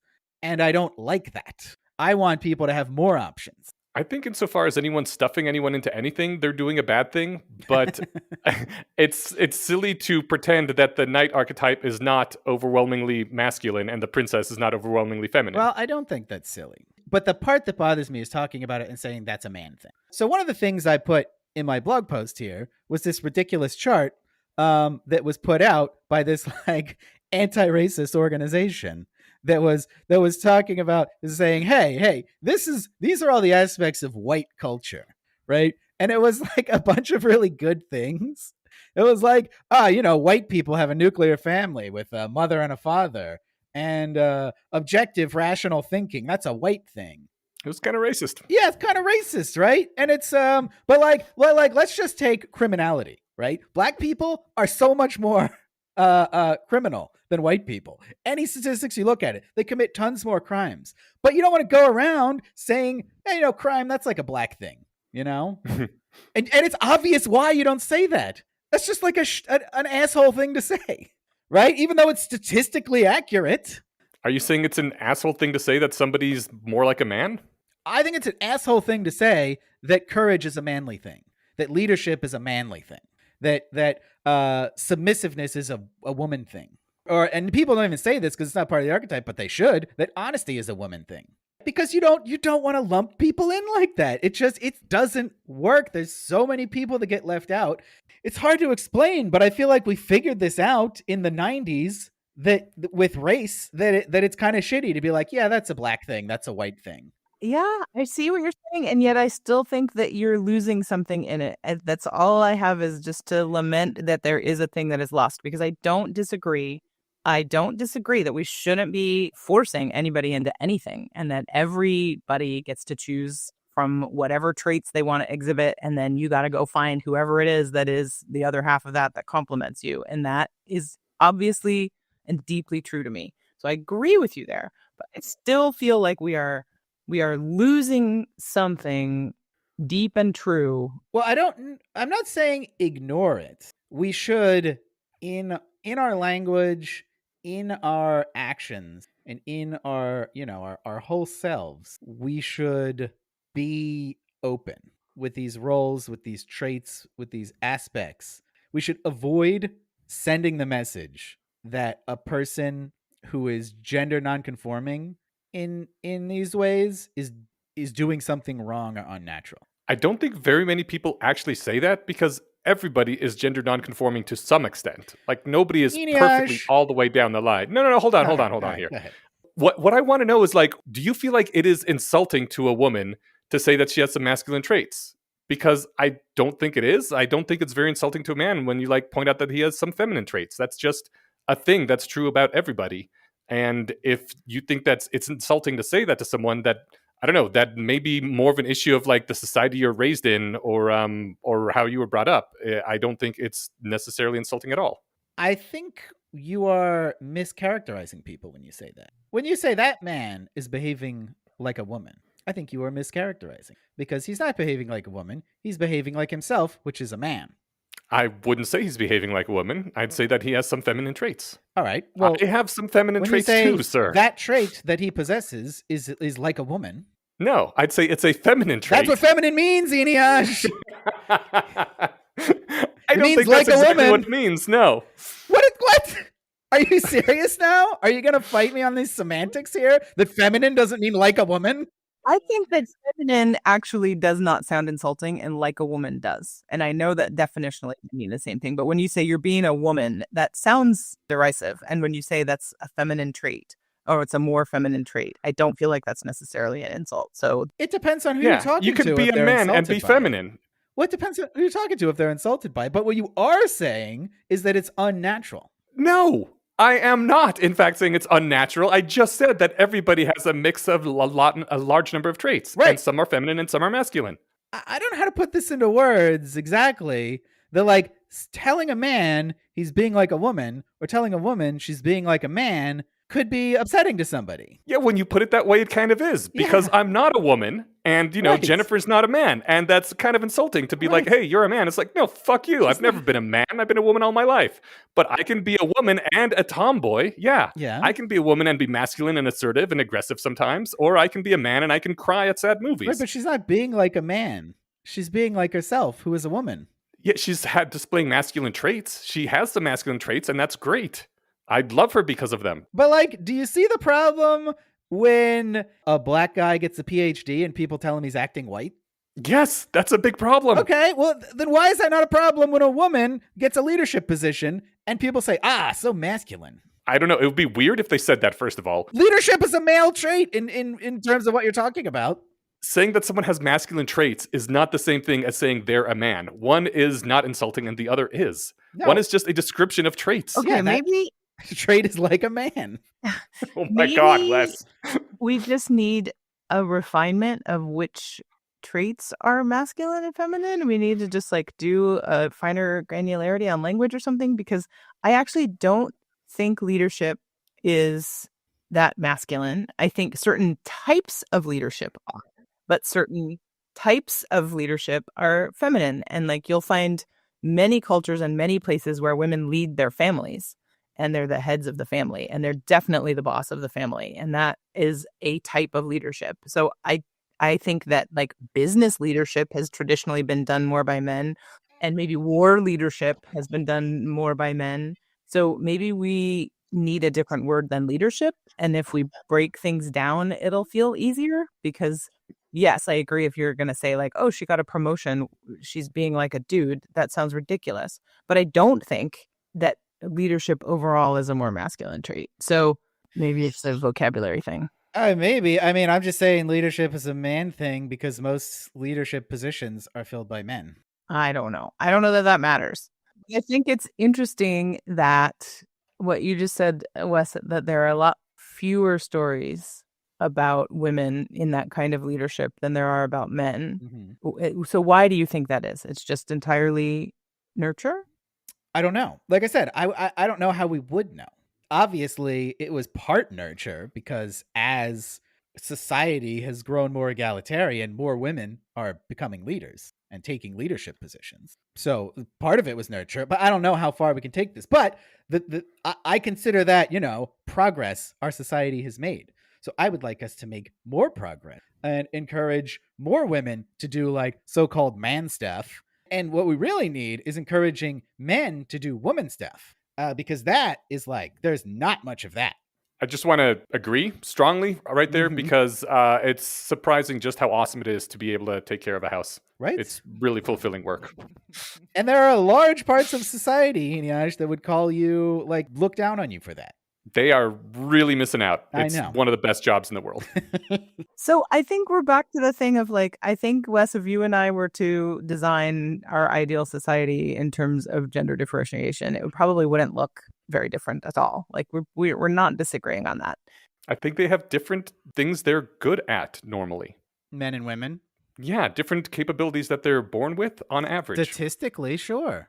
But so do white and black people. And it's pretty racist to go around saying like, being able to run fast, that's a black thing. There's some part of it which is you don't want to focus on those differences. Right.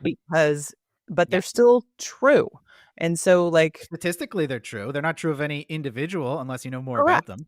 Correct. I kind of like feel like you would have been, and I'm kidding, but like you would have been one of the people who fired James Damore for being like maybe. Oh no, dude! I was super on his side. Yes, I know, but the people who were so mad at him were like, "How very dare you say that women are not interested in STEM?" Like that. But James Damore did not say that women are not interested in STEM. He did. He said maybe. He said maybe they're just not interested. He said on average, women are less interested in STEM than men. What I loved about his memo was that he was actually very careful to only say true things and not be sexist and not say things like what you just said. No, wait. He specifically did not say that. No, but he literally did say the thing you're saying that we shouldn't say because it sets up expectations badly. Yeah. What I'm trying to say is that he focused on the differences too much and people got mad at him. That's what I mean. I don't want to misquote him. I haven't read the thing in like 8 years, but I don't think he did, because he was presented with a situation in which those differences were extremely relevant. What James Damore was trying to do was push back against Google's policy of trying to reach gender parity in their engineer positions. Correct. I think this is good because this is getting to where we actually are disagreeing, because we were both on his side. We both read the memo. We both thought it was fine when he gave, I think, the example did we talk about this last time? I think I remember the example where he said like veterinary medicine is overwhelmingly female and nobody's worried about that. Nobody's like, we got to get some dudes up in here into veterinary medicine. Why can't we just like let that be a thing where there are more women who want to be vets and that's fine, and maybe there are more men who want to be software engineers and that's fine. Yeah. And that alone was enough for people to be like, you're being racist and you're calling women stupid and you can't say that out loud and you're saying that we're less capable, and they like lost their minds and fired him. And well, they said he was being sexist. It's going to become a self-fulfilling prophecy, and it's setting these expectations that women and men want different things. Mm-hmm. Isn't that what you were saying we shouldn't do? No, I'm saying that it's perfectly fine to point out statistical differences. We should not tell people that certain things are manly or womanly or associated with men or women. Okay. We should not go out of our way to associate things. Which is with what a you certain think Jacob sex. is doing. Yes. Yes. Okay. So I see that. I see what you're saying. It's fine to bring it up, but you shouldn't say that veterinary medicine is a more female thing to do. Well, I also think it's fine to bring up the differences in black criminality in places where it's relevant. Like when people say things like, our criminal justice system is obviously racist because there's more black people in jail. Then you can say, well, no, it's not, because black people commit more crimes. That's just a real thing. That's why there's more black people in jail. And if you want to say that it's because of racism, you got to prove that. But then if you go and say like, committing crimes that's what black people do. That's what I don't want people to do about sex. I don't want them to say this is a woman thing.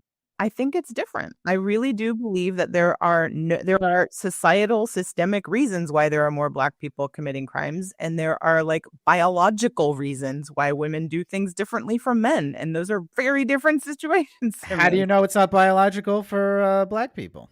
I think we have some pretty good evidence to I don't think we do. All right. I kind of feel like we do. I'm not prepared to like go fight it out, but it feels that way. It's the reason why I don't think it's racist at all. Earlier you said it would be a problem for anyone to say like black people run faster, and that I'm like, I don't think that's racist. I think they might actually run faster. It might just be biological. I can't fight that out right now either with facts, but like if it's true, I think that's an absolutely fine thing to say. Every time there's a marathon, like the barefoot guy from Kenya seems to beat everybody by half an hour. So I don't think that's racist. I think it's fine.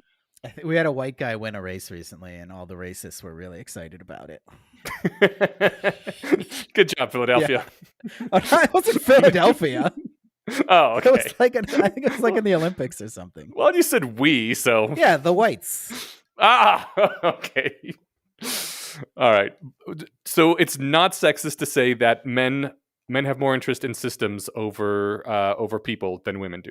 Well, it's context dependent. If you're talking about averages, it's fine. Go ahead and talk about averages. Just don't express that in a way that suggests that it applies to individuals. If it applies to averages, I'm just like slightly steel manning him. I'm not standing Jacob's point of view, but I think that saying like if you want to increase your odds, and on average women like this behavior slightly more, and it's a thing that you can do and feel comfortable doing. Nobody's saying like betray the inner workings of your soul. They're just saying display these traits, like fly your little peacock tail a little bit harder, and the female peacocks might give you some play. And I don't think that's a terrible piece of advice. I don't think it's just a thing of attracting more of the female peacocks. It's legitimately good advice to make men feel better on average based on who his audience is, because he is mostly writing for rationalists who are basically autistic nerds in very blue spaces. And we have been being told for quite a lot of decades now that masculinity is bad and being a man is bad, and we have to maximize the more feminine traits as much as possible and hide our masculine ones.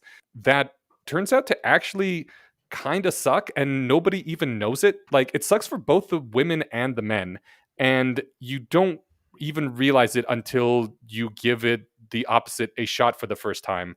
And I think that's what he's saying. Like, just try to ignore all that advice about how being masculine is terrible and everyone will hate you, and lean into it a little bit more and see how that works. And shockingly, like literally shockingly to me, when I first tried it, it actually both works well, as Jen was saying, and feels much better for both parties, which neither side would have expected, I think. Here's why I hate it. Because Jacob also has a lot of female readers. And what he's telling them is that these virtues that he is encouraging for men are not for them. And here's the quote. If I have a goal with respect to my male reader, it's to inspire them to masculine virtue in their dating life, to take ownership, set clear intentions, communicate with honesty, and pursue what they value with courage and agency. All great things. All great things for all sexes. Sure. I hear a big butt coming.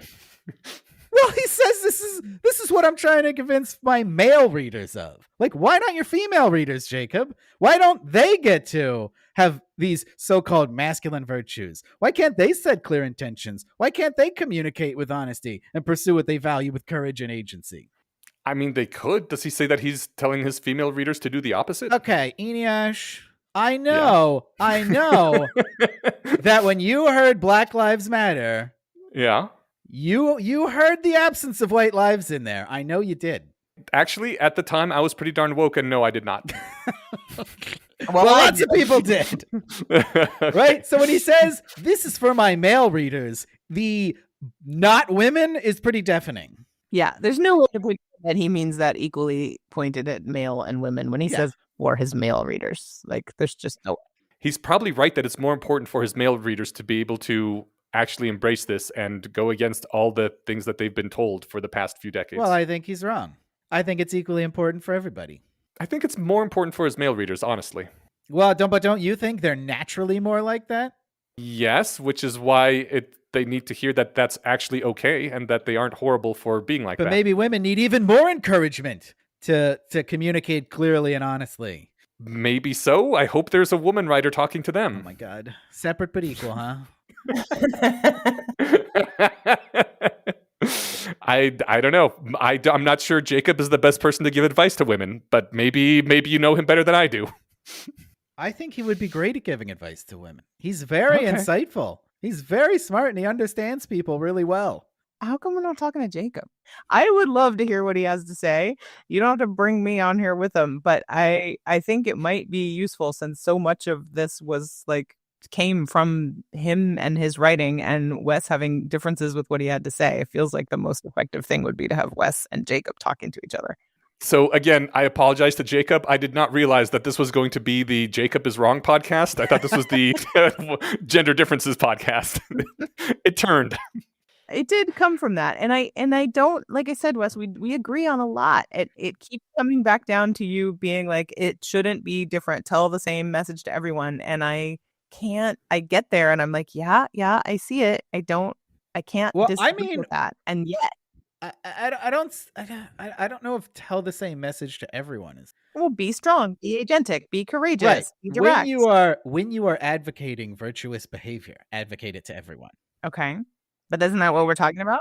When you are discouraging bad behavior, discourage it for everyone. Yes. So what would be differentiated to you?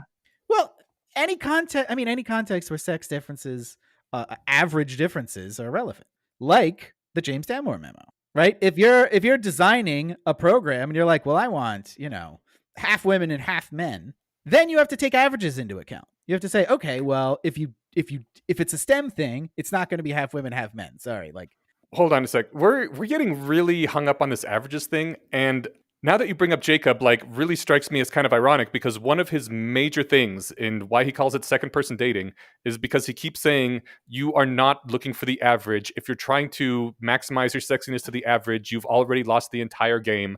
You are looking for one specific person that complements you in all the weird, perfect puzzle ways that complement you. And then he goes on about how, most men have these masculine traits and should lean into them because then they can find the perfect puzzle piece that matches them. But you absolutely should not be trying to talk about averages at all if you're doing dating like that. Why are we talking about averages then as opposed to what one person is like and whether they have masculine or feminine traits in, various different domains?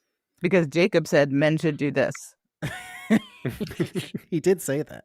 I just think he's right that in general, men should try to lean more into the masculine side that they've been neglecting for a long time. I think everyone should lean into the masculine virtues and the feminine virtues. Be virtuous, people.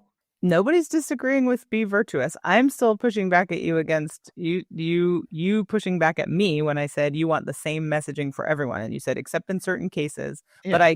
But you said like the Damore memo, and I don't think that you would give different messaging to different people. Like you're acknowledging that a difference happens in that case, but the messaging to people, you would still say give the same message to men and women about opportunities in STEM. If you're interested, do it. If you have an interest in it, follow this pathway. Like you wouldn't give a different message to men and women. Right. I would not differentiate that message based on sex unless it was, gynecology or something. So when Jacob writes about yin and yang, I think it was such a good post because these two types of people have a difficult time understanding each other. But I just don't think you have to say, men, you are yang, women, you are yin. He can just say, some people are yang, some people are yin, and here's how they work together. Here's the value both bring to the table. This is slightly personal here. I think that right now, at least, you absolutely have to because of the historical everything that's existed in all of human society. I was about to call you Inbram X. Kendi. The only solution for past discrimination is present discrimination. No, not discrimination. For a long time, I don't know if I still believe this, but for a long time, I viewed any science fiction that had men in it, then more than 50 years out, as just being really stupid and unrealistic. Because the only thing men bring to the table is physical prowess, right? And once you have just slightly more tech than we have right now, you don't need it anymore. You have your exoskeletons, you have your cybernetics, you have anything in the world you need to make up for strength. You have tools, you have guns, you have electricity, you have hydraulics. You don't need men for anything anymore. And the thing that men do bring is all overwhelmingly bad. It's aggression, it's recklessness, it's predation, it's shit that you do not want in your society. And so obviously no future society would have men in it. Why bring all that awful shit into your society when you can just have a whole society of women that have all the tools they need to do all the stuff men did, right? And it really took meeting Jen and finding someone who said, actually, there's really good things that men bring along that is kind of inherent to being masculine and that men display much more than women do.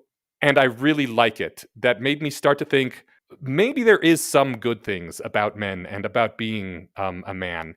And for that particular reason, I think it is actually a really good idea to have this kind of talking up of the masculine virtues and telling men that they should display them, because maybe there are some good things about being male, and it's really important for guys to know that. And a lot of them, especially if you're raised in blue circles, just don't get that message at all. All right.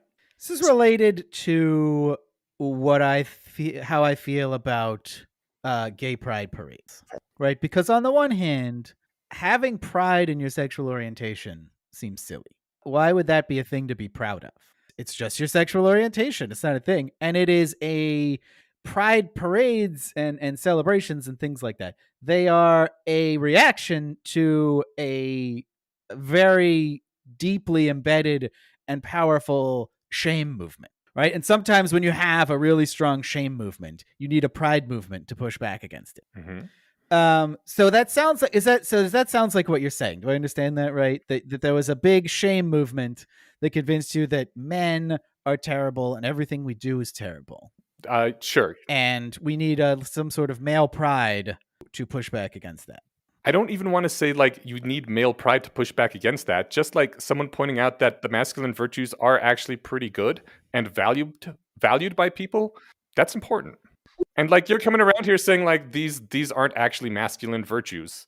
Like get the fuck out of here. What do we need you for? Anyone can be like this. And I mean, yeah, it's true anyone can be like this, but it is true that like these are overwhelmingly present among men, and it would be good if men could display the virtuous ones. I mean, if that makes you feel good. I think it also makes relationships better.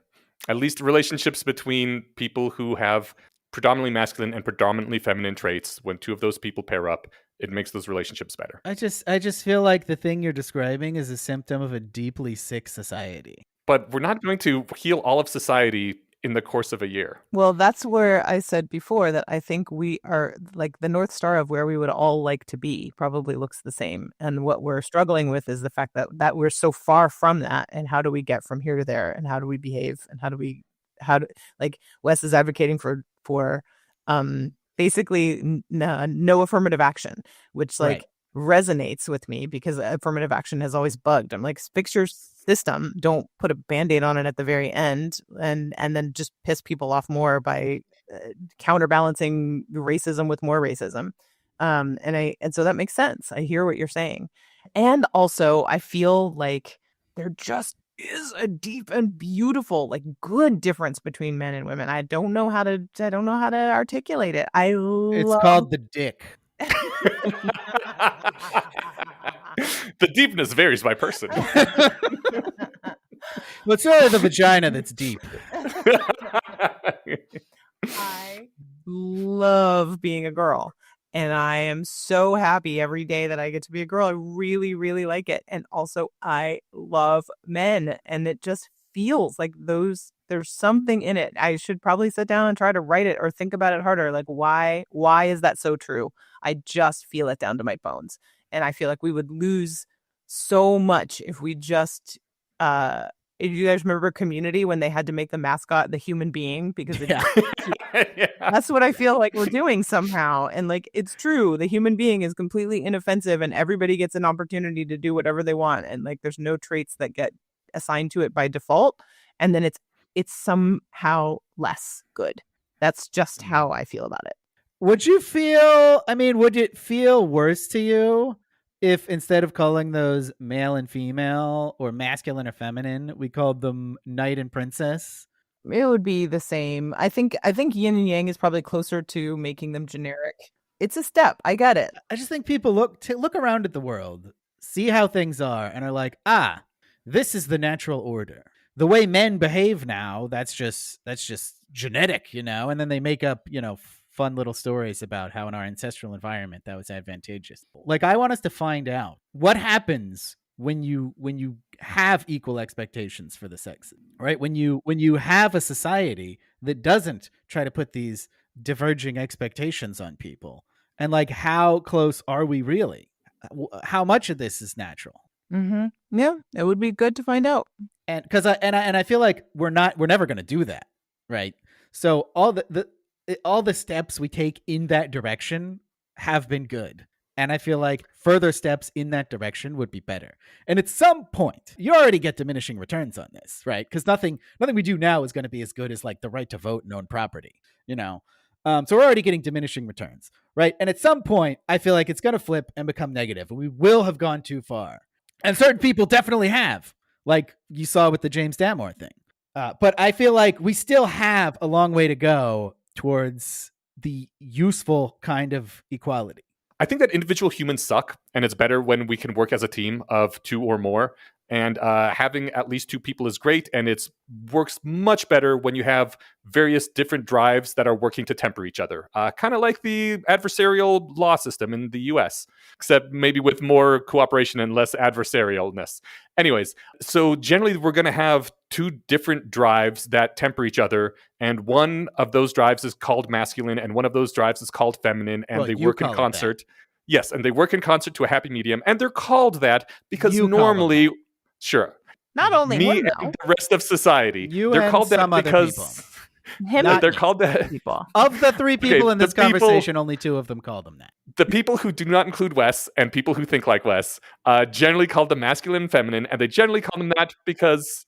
Yeah, I don't know why you have to push it off on everybody else. You could take ownership of it, like a man would. I call them this because usually the masculine traits are mostly filled by the man and the feminine traits are mostly filled by the woman. And there's actually nothing wrong with that. And that's why they're called masculine and feminine. That's why you call them masculine and feminine. Are you denying that most people would do that, Wes? Wes is just trying to be an ass right now. Well, I think people disagree about what masculine and feminine traits are. I think if you asked 100 people, right, list 10 masculine traits and 10 feminine traits, every person on there would be able to compare lists with someone else and have at least one thing they would argue with. Okay, but I still think you'd see strong trends. Yeah, you'd see some trends, but I don't think that matters. Like that's not a crux of anything. Are you really just hung up on the word? I am hung up on the assumption that the word implies. But the assumption is true. Most of the quote-unquote masculine traits are usually filled by men, and the reverse. But the assumption that the word implies is that when men behave in a feminine way, or that women behave in a masculine way, that's unnatural. Well, that's a bad assumption, and we should fight against that. Well, the way you create that assumption is by calling them masculine and feminine, and living in a society where certain traits are seen as womanly and other ones are seen as manly. Wes, you can call them anything you want, and it's going to come back to that. Like, they tried that. They, instead of calling them masculine and feminine, they called them yin and yang. Who did that? What do you know it? I don't know. Whoever imported yin and yang over from Asia. What? Nobody did that. Somebody did that probably in the 60s when they were really into that shit. Okay. And they tried to say, like, these traits are yin and these traits are yang, so this way we don't mix up the men and the masculine and feminine, we don't get sex into it. And what happened, like, a decade, 2 decades later, so all of a sudden, yin meant feminine, yang meant masculine, because everybody could make the connections. I don't think you have your history right. The original concepts of yin and yang, I don't think, were associated with sex or gender. That's what I'm saying. But not in the 60s, like way back when in Japan or wherever they came from. Oh, I don't know the history of what they came from. Like I thought that the concept of yin and yang in Asian, I think it's Confucianism maybe where it's from. But I always thought the concept was that everyone has both and you need to balance them within yourself. That is also what I have been told, but I was told this by hippies who learned about it in the 60s, so I don't know if I can trust them. I think what he is just saying is that these days people will say yin is feminine and yang is masculine. I mean, Jacob says that. That was the first time I ever heard that. I don't think that's like a strong cultural meme. Every time I go to hippie stuff and they talk about yin and yang, they always have to preface it with saying, and by the way, this is not masculine and feminine, despite what it looks like. Because they really wanted to stay not being masculine and feminine. Well, good for them. Yeah. So I just Googled yin yang meaning, and the little Google search AI thing says yin, often associated with darkness, femininity, passivity. Yang, often associated with light, masculinity, activity. So I don't know. Google thinks that. Far be it from me to argue with Google. Although I asked a superior search engine, ChatGPT, and it did Yeah. not Ooh. mention sex or gender. It said yin is associated with darkness, passivity, cold, and receptivity, while yang is linked to light, activity, heat, and assertiveness. Nice. They correctly RLFHL'd it. You think so, huh? Yeah. We should RLHF the rest of society. I mean, we can work on it. One. Well, you're podcast not episode helping. at a time. All right. Yeah, I don't think that any of us have like hideous disagreements. Some of this is reflected in me and Wes in the he is raising a girl and wants really not a world where she has to do chick stuff and she should be able to be her A very tomboyish girl. and Yeah. I am raising a boy who got tormented by people into thinking that masculinity is bad and wrong. So I think both of us are sort of like a little Look, bit we all got tormented into thinking masculinity was bad and wrong. okay. But I'm saying for you and me, why are we agreeing so violently? And it's maybe in part because we are defending different sides of a thing doing the exact same thing. Like we just in a world where our children are not being told what to do. And Well, okay. So What's I think it's because I agree with the wokes that when you control the language, you control the conversation and you control people's thoughts. When my daughter hears people saying yin is feminine, what she's going to hear is people telling her to be yin. I don't know how you avoid that. That's just how it works. Right. And I don't want people to tell her that. Yeah, this just sounds like being nonconforming kind of sucks, which is always true. So we should make it better. so when you say that, for example, it's bad for people to tell your daughter to be feminine, or that being feminine is great and okay, and it's great to be feminine. Would you want her to hear that? Because I would have wanted my son to hear masculinity is great and it's okay to be masculine. And I think that would have been a great thing to hear, but I'm not sure that you feel the same way. And I think again, like it's a weird where the pendulum swings back and forth, and we're in a certain point in history where those two messages aren't equal. They don't. I don't want people to say masculinity is great because masculinity is a mixed bag. Parts of masculinity are great. There's certain forms of masculinity that are great, but there's also forms of masculinity that suck. I mean, go look at Andrew Tate, extremely masculine, but in all the bad ways. What I want people to say is being honest is great. Being assertive is great. Being being appropriately risk-taking is great. Valuing yourself is great. Defending yourself is great. And your gender is irrelevant, and you are just right. That's great for everybody. Yeah, it feels a little community mascot, but I get what you're saying. I just feel like there's a loss of something in there as well at the same time. But I think there's a loss when I think you're the one flattening everything down to two archetypes. You don't have to be thick-skinned, risk-taking, self-valuing, at ease, self-defending, all those together. You can be thick-skinned, but also forgiving. And at ease, but also compassionate. And that can be your own thing. Yeah. And all of those are great. I'm not disagreeing with you. I hear what you're saying. It's like the thing where they tell people, like a bunch of well-meaning upper middle class San Francisco parents never ever ever talk to their kids about race at all because they just want to raise colorblind children, and they're like, it doesn't matter if what race your friends are. Like, it's just irrelevant. Just go be friends, and they just don't talk to them ever about race. And the kids absolutely self-segregate and figure things out and pick things up from different places. Like it's not like they don't ever think about race just because we don't ever bring it up in schools or in our houses. And so I feel like we're doing the same thing of like, just don't talk about being male or female, only talk about virtues, only talk about vices, just deny that the gender thing is even real. Just don't, man. Don't look I'm saying talk about it when it's relevant. Go ahead and talk about averages, talk about distributions, but don't talk as though that applies to individuals. Yeah, that's the same. It's the same thing. It's not the same thing. It's a very different thing. It's the same thing as the race thing, where you're like, don't talk about it. You can talk about the races when it comes to averages, but don't ever talk about. Just don't talk about it. Like the only place it ever really matters is if you're having a baby or doing feats of strength. Otherwise, don't bring it up. And don't imply to someone that anything they're doing it conforms with gender or doesn't conform to gender, or you're being an outlier or you're being an average person. Like, just don't talk about it. Just let people do what they want. And I agree with the spirit of why you would want that. I just think there's also something that gets lost, and that's literally all I'm saying. And you're like, but what is "Or lost? nothing's getting lost, or I don't care." And that is Well, surely something's getting lost, but I don't see what of value is getting lost. yeah. And that's the thing that I am. But what's the valuable part?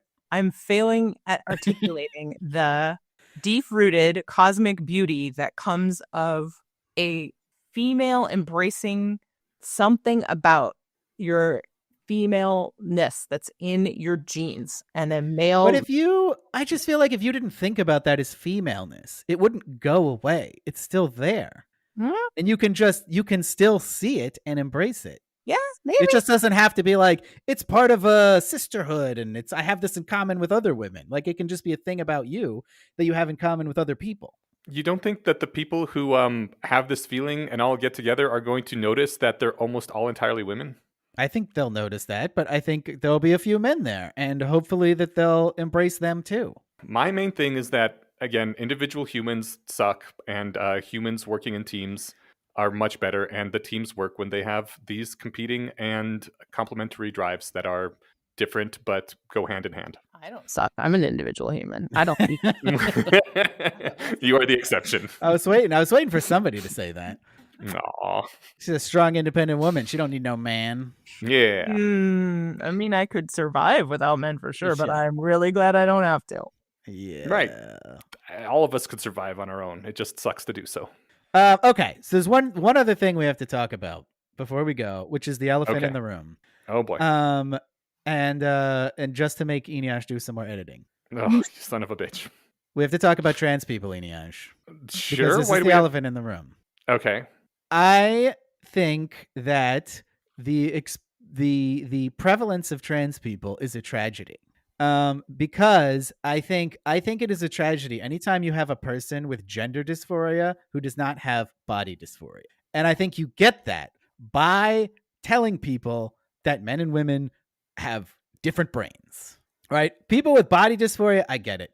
You don't like your body, you think your body should be different. There's nothing really we can do about that. Men and women do have different bodies, right? But there's all these people out there who are like, I have a female body, but I have a male brain, and they get it causes all this distress, it causes dysphoria. And I just want to tell them, like, no, you don't have a male brain. You have a female brain, and women are just like this sometimes. And it's fine, and it doesn't make you a man. I absolutely have had this exact same thought. We were doing great in the 90s, telling all the boys they could be metrosexual and moisturize and wear pink shirts, and they were fine. And then all of a sudden, if a little boy wanted to wear a dress, we were like, oh, you might be a girl. Definitely agree with that. And I see exactly how you're saying that everything we're saying contributes to that terrible scenario. And I 100%. disagree. Wait, whoa. No, I totally disagree. Everything we're saying is the opposite of that, because we were saying that you're a man regardless of what masculine or feminine traits you display. But you're saying that certain traits are masculine and certain traits are feminine. You can't then, after that, say, oh, but if you have all feminine traits, you're still a man. Because womanly refers to biological sex, whereas feminine refers to traits. That's an important difference.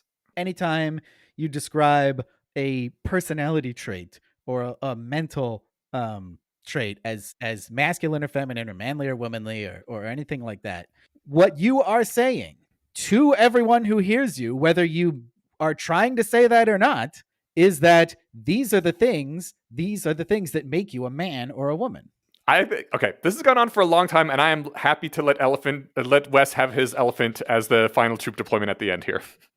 Because I think we basically agree with what you're saying, that this ultra gendering of traits has been bad. Yeah. I guess the thing that I think we disagree about is that I think you cannot call things masculine or feminine or use any other gendered language to describe personality traits without sending the very not subtle message that that is what a man or a woman is a person who has these traits. I think when you All use that language, that is what the language means.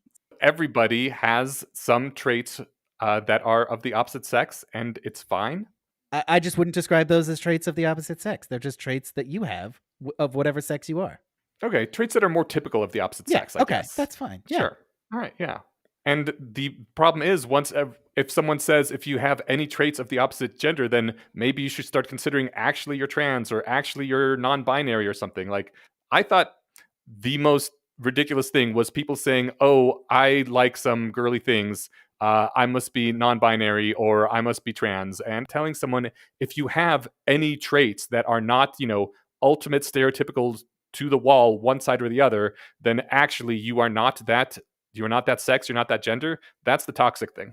Yeah, I just think that's the message you send when you describe things in personality traits in gendered terms. Idiash, when Wes says, for example, being direct and agentic is a masculine thing, if you say that enough times, then you're just selling women short. You're making it sound like they're on average less likely to be that way, and slightly even discouraging them from being that way. If you also pair that with a thing that is like girls should be girly if they want to catch a man or whatever, like the more messaging that women hear like that, the more we are reinforcing something that we don't want, when in fact we want to encourage all people to embrace the virtue of directness and agency.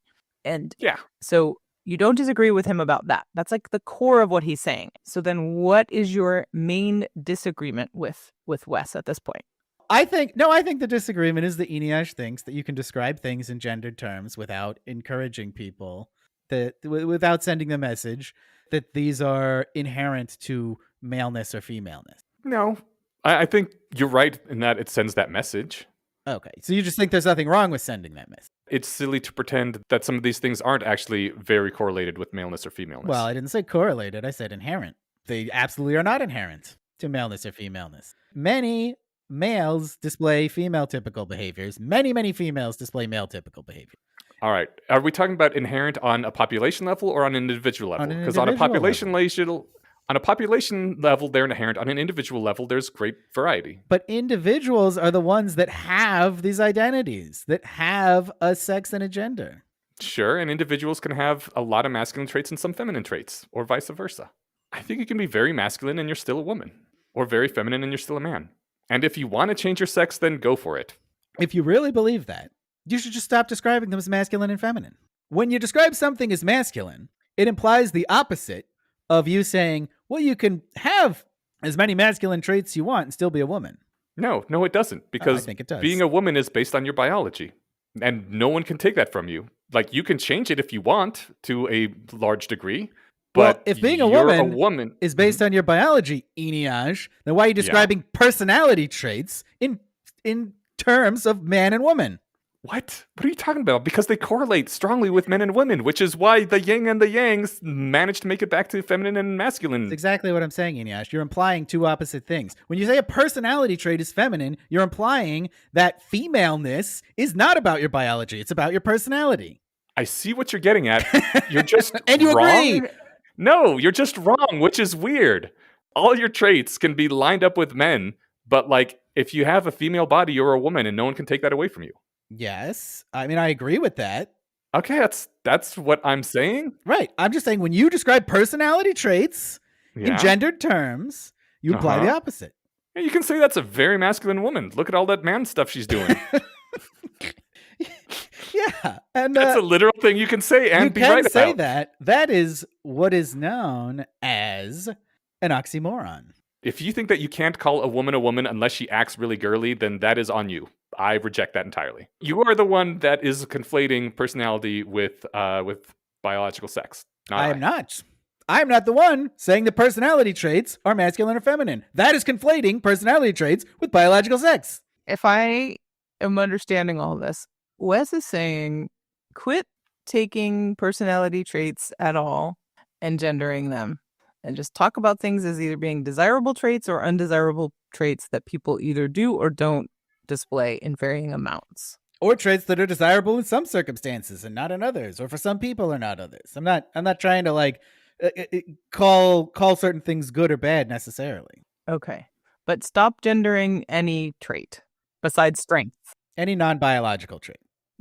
People are just going to call them masculine if they correlate strongly with the male biology. Like you're not going to get away from people noticing that these correlate very strongly with the sexes and then using those terms for them. I'm not asking them not to notice they correlate. I'm asking them not to use those terms. Well, that's not going to happen because people are going to shorthand to calling them those I don't know things. why you keep bringing up other people. You could just stop. You could be better than everyone else. Right. If you're saying like we're stuck with this because society is shitty and it's not going to change and so we should just give in to it, is that? Yeah, that's not what he's saying. But he's trying to use society as a cover. It's called social proof. It's a weapon of influence. Read a book.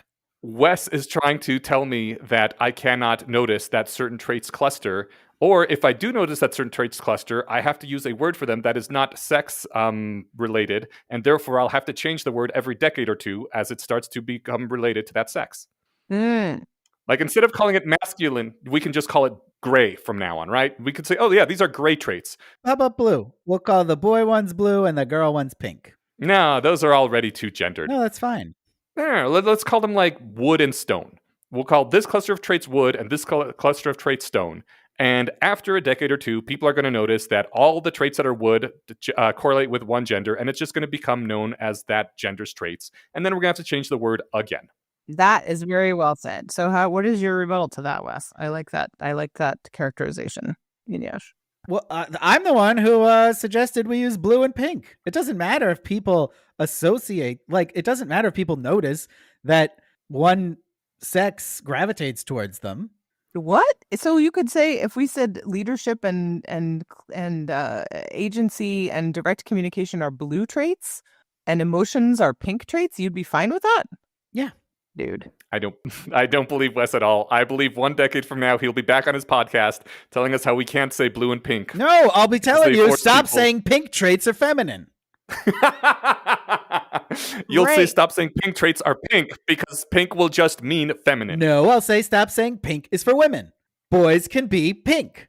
That's no different than saying girls can be masculine or boys can be feminine. It is different because masculine and feminine literally mean like a man and like a woman. And in 10 years, pink will literally mean like a woman. No, it will not. It will just mean pink. I point to yin and yang again in my defense. Yin and yang are not. Oh my God.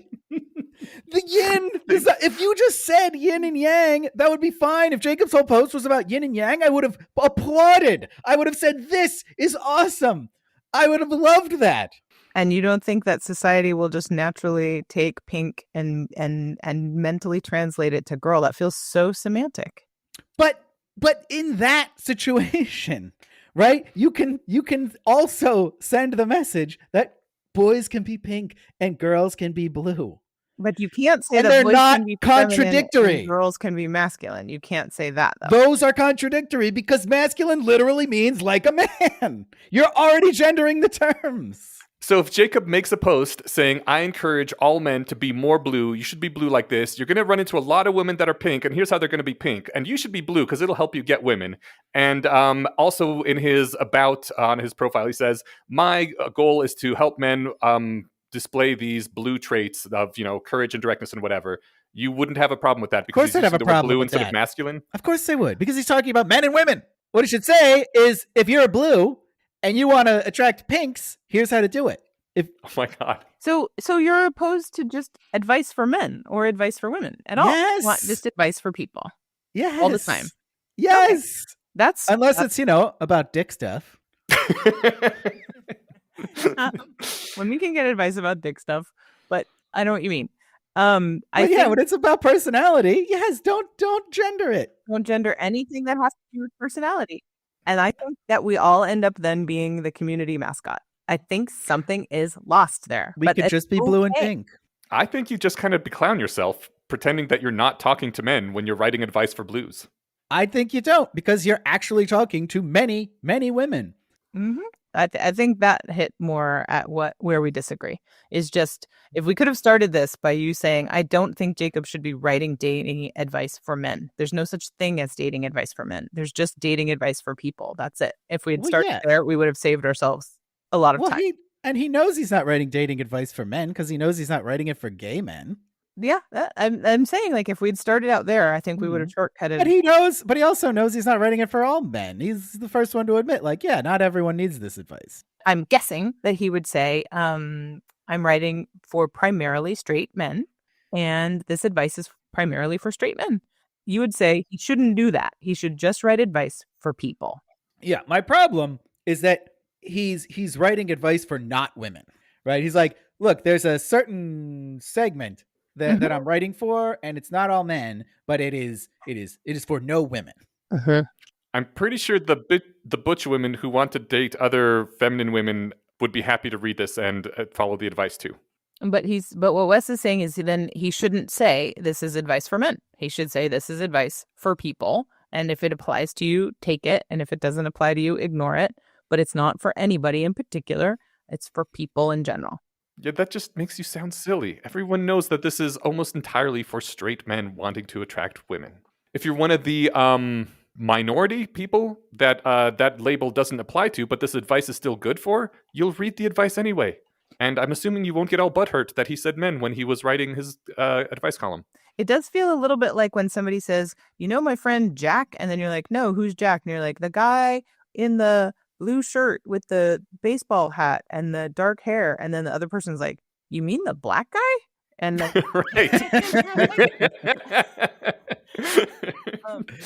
and so it does feel a little bit like really, really going out of your way, which I think we covered so much last time, is where I was like, it feels to me like you're acknowledging a thing, but you just don't want us to focus on it because focusing on it leads to negative outcomes. And so we have to like kind of pretend that this thing is not as strong and obvious a trend as it is because we want to protect the outliers from harm. It is not like that.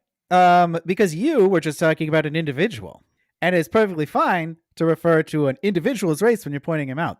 Okay, so then every time somebody says agenticness is masculine, you just say agenticness correlates strongly with masculinity, and then we don't have to have this whole conversation? No, you say agenticness is not masculine. I want to actually really quickly jump in and say I don't think agenticness correlates with sex. I think both sexes are pretty darn agentic or whatever not. it is. Well, risk-taking does. Okay, Yeah. yes, let's go with Okay. risk-taking. So we can't say risk-taking is masculine. And we don't say risk-taking correlates with masculinity. We don't say anything. We We could just say say that. it's Why wouldn't we say that?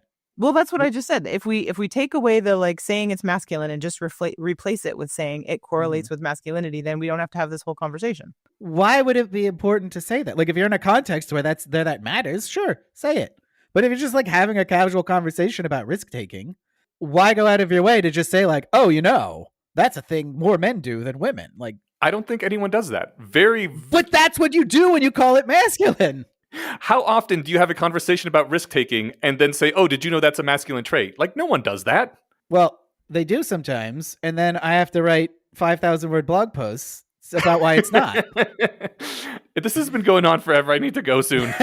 I have to go. I'm really just trying to make more work for Eneash. I hate you so much. I'm not even sure we ended in different places from where we started. So I'm not sure how much of this you really want to post. That's 'Cause okay. you In two- 2 weeks, you guys can come back and be like, you know, I thought about it, and you're right. I agree with you. No, I'm going to still be like, I can't articulate the cosmic beauty between masculinity and femininity that I love, that I think is really embodied in a certain Well, way. you already articulated that. It's fine. I just said, I just think you don't have to call it that. I think that we can all strive toward a society where everybody gets to do whatever they want and exhibit the virtues and vices that they want and be unconstrained by the fact that they are men or women. Yes. And that's what we all want. So ultimately, that's what we're trying for. All right. I just wish you guys would actually help. I think people are still going to notice that these traits cluster, and they cluster by body type. Language follows noticing. I really do think we are agreeing on a lot of stuff. And I think we agree on everything but the language. Yeah, I'm struggling because I don't think anything that you're saying is crazy. Like I'm thinking of Roxy, and I am understand how much, if she was my daughter, I would be like, don't anybody dare tell her that being how she is makes her less feminine, maybe. Yeah. But also, I think that saying it does make you less feminine and that's okay is maybe also not horrible. And I'm going to think about it more. It doesn't make her less of a woman, and there's nothing wrong with being less feminine. Less traditionally feminine is maybe not a terrible thing to say, but I understand why you would be like, just get off of her gender, just leave her alone and let her be. I think that you can't tell her that she's being less feminine without telling her she's less of a woman. Those two mean the same thing. Okay. Yeah. They do not, in my opinion, Yeah. but it really seems like you're implying that someone telling her she's less feminine is like bad or an insult or something to be ashamed of. And I don't think it is. You can be less feminine and, that's fine. You can be less masculine and that's fine. Well, I don't know how she would interpret that. She might interpret that as fine. She might interpret it as insulting. That's not the crux of it. What the crux of it is that she is 100% feminine because she's a woman. That's what feminine means, Eneash. So all women are equally feminine? Yes. All women are feminine because they are women. No, I'm sorry. All women are equally feminine? Yes. Okay. And all men are equally masculine. Yes. Do you just want Because those that's words to not what the mean what words everybody... No, it's not what those words mean to most of society. It's what you want them to mean. And it might even be what they should mean. No, you are the ones pretending they mean something they don't. Masculine means like a man. All right, that's just what it means. And you Oh my can't God. play that it means something else. So if we had Ayla do a poll, which I could probably get her to do, and say, do you think all men are definitionally equally masculine? Oh no, everyone will disagree with that. Yes, because that's not what the word means. It's what you want it to mean, and it's maybe what it should. No, I really want it not to mean that. What is masculinity if not manliness? If we played back the last 2 minutes, I would be very confused. You just said all men are equally masculine. That is something that nobody else agrees with. Okay. I concede that. Okay. But I also think that masculinity literally means like a man, and it is not an extraordinary claim to think that people believe contradictory things. Masculine points at a cluster of traits, and those cluster of traits are called masculine because they strongly correlate with maleness. That's just all it means. It doesn't mean that you're not a man if you have less of those traits than, the guy standing next to you. Well, I think you can say that, and then when you talk about traits as masculine or feminine, you're saying the opposite. All right, well, I think we have found where we disagree. All right. You can stop this recording at any time. All right, I'm stopping the recording right now. Thank you again for this short addition to the original recording. My goodness. I liked it though. I think it's valuable. It gives me stuff to think about. Anyway, you're not crazy and you're also not entirely right. That's okay. Yes, I am. We're all not crazy and not entirely right? Thank you all. I'll see you guys real soon. Bye, guys. All right, bye. Bye. Okay, one final thing before we go. Remember our friend Andrew Cutler from the Eve theory of consciousness, the snake cult theory? How can I forget? I also got a chance to hang out with him at Lighthaven. That's right. He came down for the thing that they were having. LoveCon, or whatever, first annual or Love something. Yeah. Yes. But what I'm actually here to discuss is we just had Ghibli Day. Ghibli Day? Sorry, how's it pronounced? I always said Ghibli. Okay, we just had Ghibli Day a few days ago. Were you around for that? I missed the memo, but I enjoy Studio Ghibli. Ghibli Day was when GPT-4o had image generation turned on and was able just to make the most amazing images, and still is, apparently. Oh yeah, I did read the Zvi post on this. It was fun. Oh, nice. Okay. And all over the internet, like whatever social media you were on, Studio Ghibli AI gens were everywhere, mostly of people doing their friends and family. It was actually pretty darn great. I loved it. I know a piece of a tidbit about that. Apparently, the guy that makes the films and the animations, he hates this. Oh, so I don't know if that's actually true. Are you talking about the whole "it is an insult to life" thing? Yes. Okay. His name is Miyazaki. Oh, I always get confused because Kentaro Miyazaki was the guy who made Dark Souls, which is very not Ghibli. Yes, different Miyazaki. Anyways, this was at least 5 years ago. I don't know exactly how long ago it was, but someone showed him some models of basically like human bodies, 3D models. They learned how to move by themselves-ish. The AIs they were training just kept flopping around limbs and they got reward when the humans moved. And after a long enough time, they figured out a way to like sort of writhe across the floor, just naturally using the physics that they were encoded with in the simulation. This rings a bell. Yeah. Yeah, and it looks like these horrific Cronenberg zombies writhing across the floor trying to get at you. And they're like, look at this. We didn't program any of this movement into them. We just gave them the ability to move their limbs and gave them, the reward for going from point A to point B. And they figured this out on themselves. Isn't this amazing? And if you look at it, it really looks like horrific body horror. And that's when Miyazaki's like, I think this is an insult to life itself. Okay, so that's not a new quote based off of stuff. No, it is an old quote. Man, that's unfortunate. It's been repurposed and sold to me as something he just said. It's that is unfortunate. But anyway, so what does this have to do with Andrew Cutler? Oh, thank you. See, I got distracted because of all the distractions. It worked. And you son of a bitch. And I guess we're leaving them in. Anyways, Andrew Cutler used the AI gens to make a number. I think it's like a dozen, maybe 10 images showing a very simplified Eve theory of consciousness progression that almost literally retells the Adam and Eve story. Each image is like a panel, and it has some captions on it, and it's just really good. It gets the message across very well. It feels a lot like when I was a kid and reading storybooks that would introduce concepts like this. I guess what I'm saying is I liked it. It conveys this entire idea in a nutshell, and obviously it doesn't explain any of it, like any of the details behind it. It's very simple, basic stuff, but it's enough to get people interested and be like, all right, what the hell is he even talking about? And maybe click through to see the arguments for it. I don't know. It's just neat. And he managed to do all this in the course of a day using AI gens. Like these powerful, awesome tools for helping get ideas across and teaching people. And it just looks really pretty. So I'm going to link it, put it in the show notes. Check out the images if you get a chance. They're really cool. I will. Yeah, put the link in. That sounds awesome. I'm looking forward to it. We have to do our normal things at the ends of episodes, such as thanking the Guild of the Rose and supporting the Guild of the Rose. That's right. Check out the Guild of the Rose. That is the community dedicated to personal growth and self-improvement that you can find at guildoftheRose.org or the link in the show notes here. As I pitched before, they've got the really cool system that blends practical life skills with mental and physical wellness and rational thinking. There's the skill tree that one of the tasks on the physical skill tree is like lift a heavy rock. That's awesome. And I mean, so like it's not all, do a Bayesian calculation to determine what job to take. It's like, no, some of it is just do basic things that, are probably good for you. So yeah. And importantly, it's not just like any sort of random self-help. It's specifically focused on rationalism and getting a bunch of rationalists together doing this sort of thing and applying the tools of rationality. So it's pretty great. It is, like you said, totally our jam. Check them out at guildoftheRose.org or link in the show notes. Awesome. We're big fans of these guys. You've heard them lots on our podcast if you've been listening for a while. Yeah, they're great. All right, moving on. Normally at this point, we would do less wrong posts.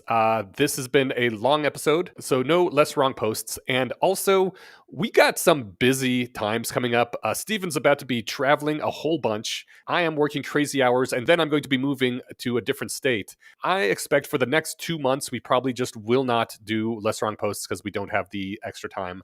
Sorry to all our listeners, but it's a temporary thing. I can hear them all just the gnashing and wailing of teeth that we're not going to be doing the quantum sequence posts. Some people really like them. It's been interesting. You people rock. I still enjoy them when I have the ability to sit down and, read the dense stuff and really think through it. But we don't got time for that. Plus, that is an additional 30 minutes of recording and 30 to 40 minutes of editing. Just we don't got that kind of time right now. Yeah. But once life settles down into normalcy, how do you pronounce that? Normalcy? Normalcy or normality? Okay. Once life gets back to normal, we'll get back to putting those at the end of our episodes as well. Yes, quite. And finally, we have to thank. We have to thank a patron. I think we thank them. I think we thank them. So look at that. Yeah. This week's this episode shout out goes to T.H. Williams. T.H. Williams, thank you so much. You help make this show what it is. I mean that in a more literal sense that some people might think, because the fact that we see these patrons and put individual names to them, for me anyway, makes it feel more real, makes it feel like an actual thing that people value out there. And so it does change the flavor of the show for me personally, at least. No, same. it's an important factor. Or like I say, once in a while, we do have expenses. This does cost some couple $100 a year to run the show, hosting and just occasional equipment failure and all that. In addition to that, it means a lot. The rest goes to us, which we either recycle back into the show or we spend on coffee to help fuel the show. One way or another, Exactly. it makes the Evasion Conspiracy possible. So, Williams, I'll just call you by your surname because that's dope. You rock. Thank you so much. Thank you. And that brings us to the end. So thanks everyone for listening. Thank you for joining me, Stephen. I'll see you again in 2 weeks. Thanks, Inyash. Catch you next time.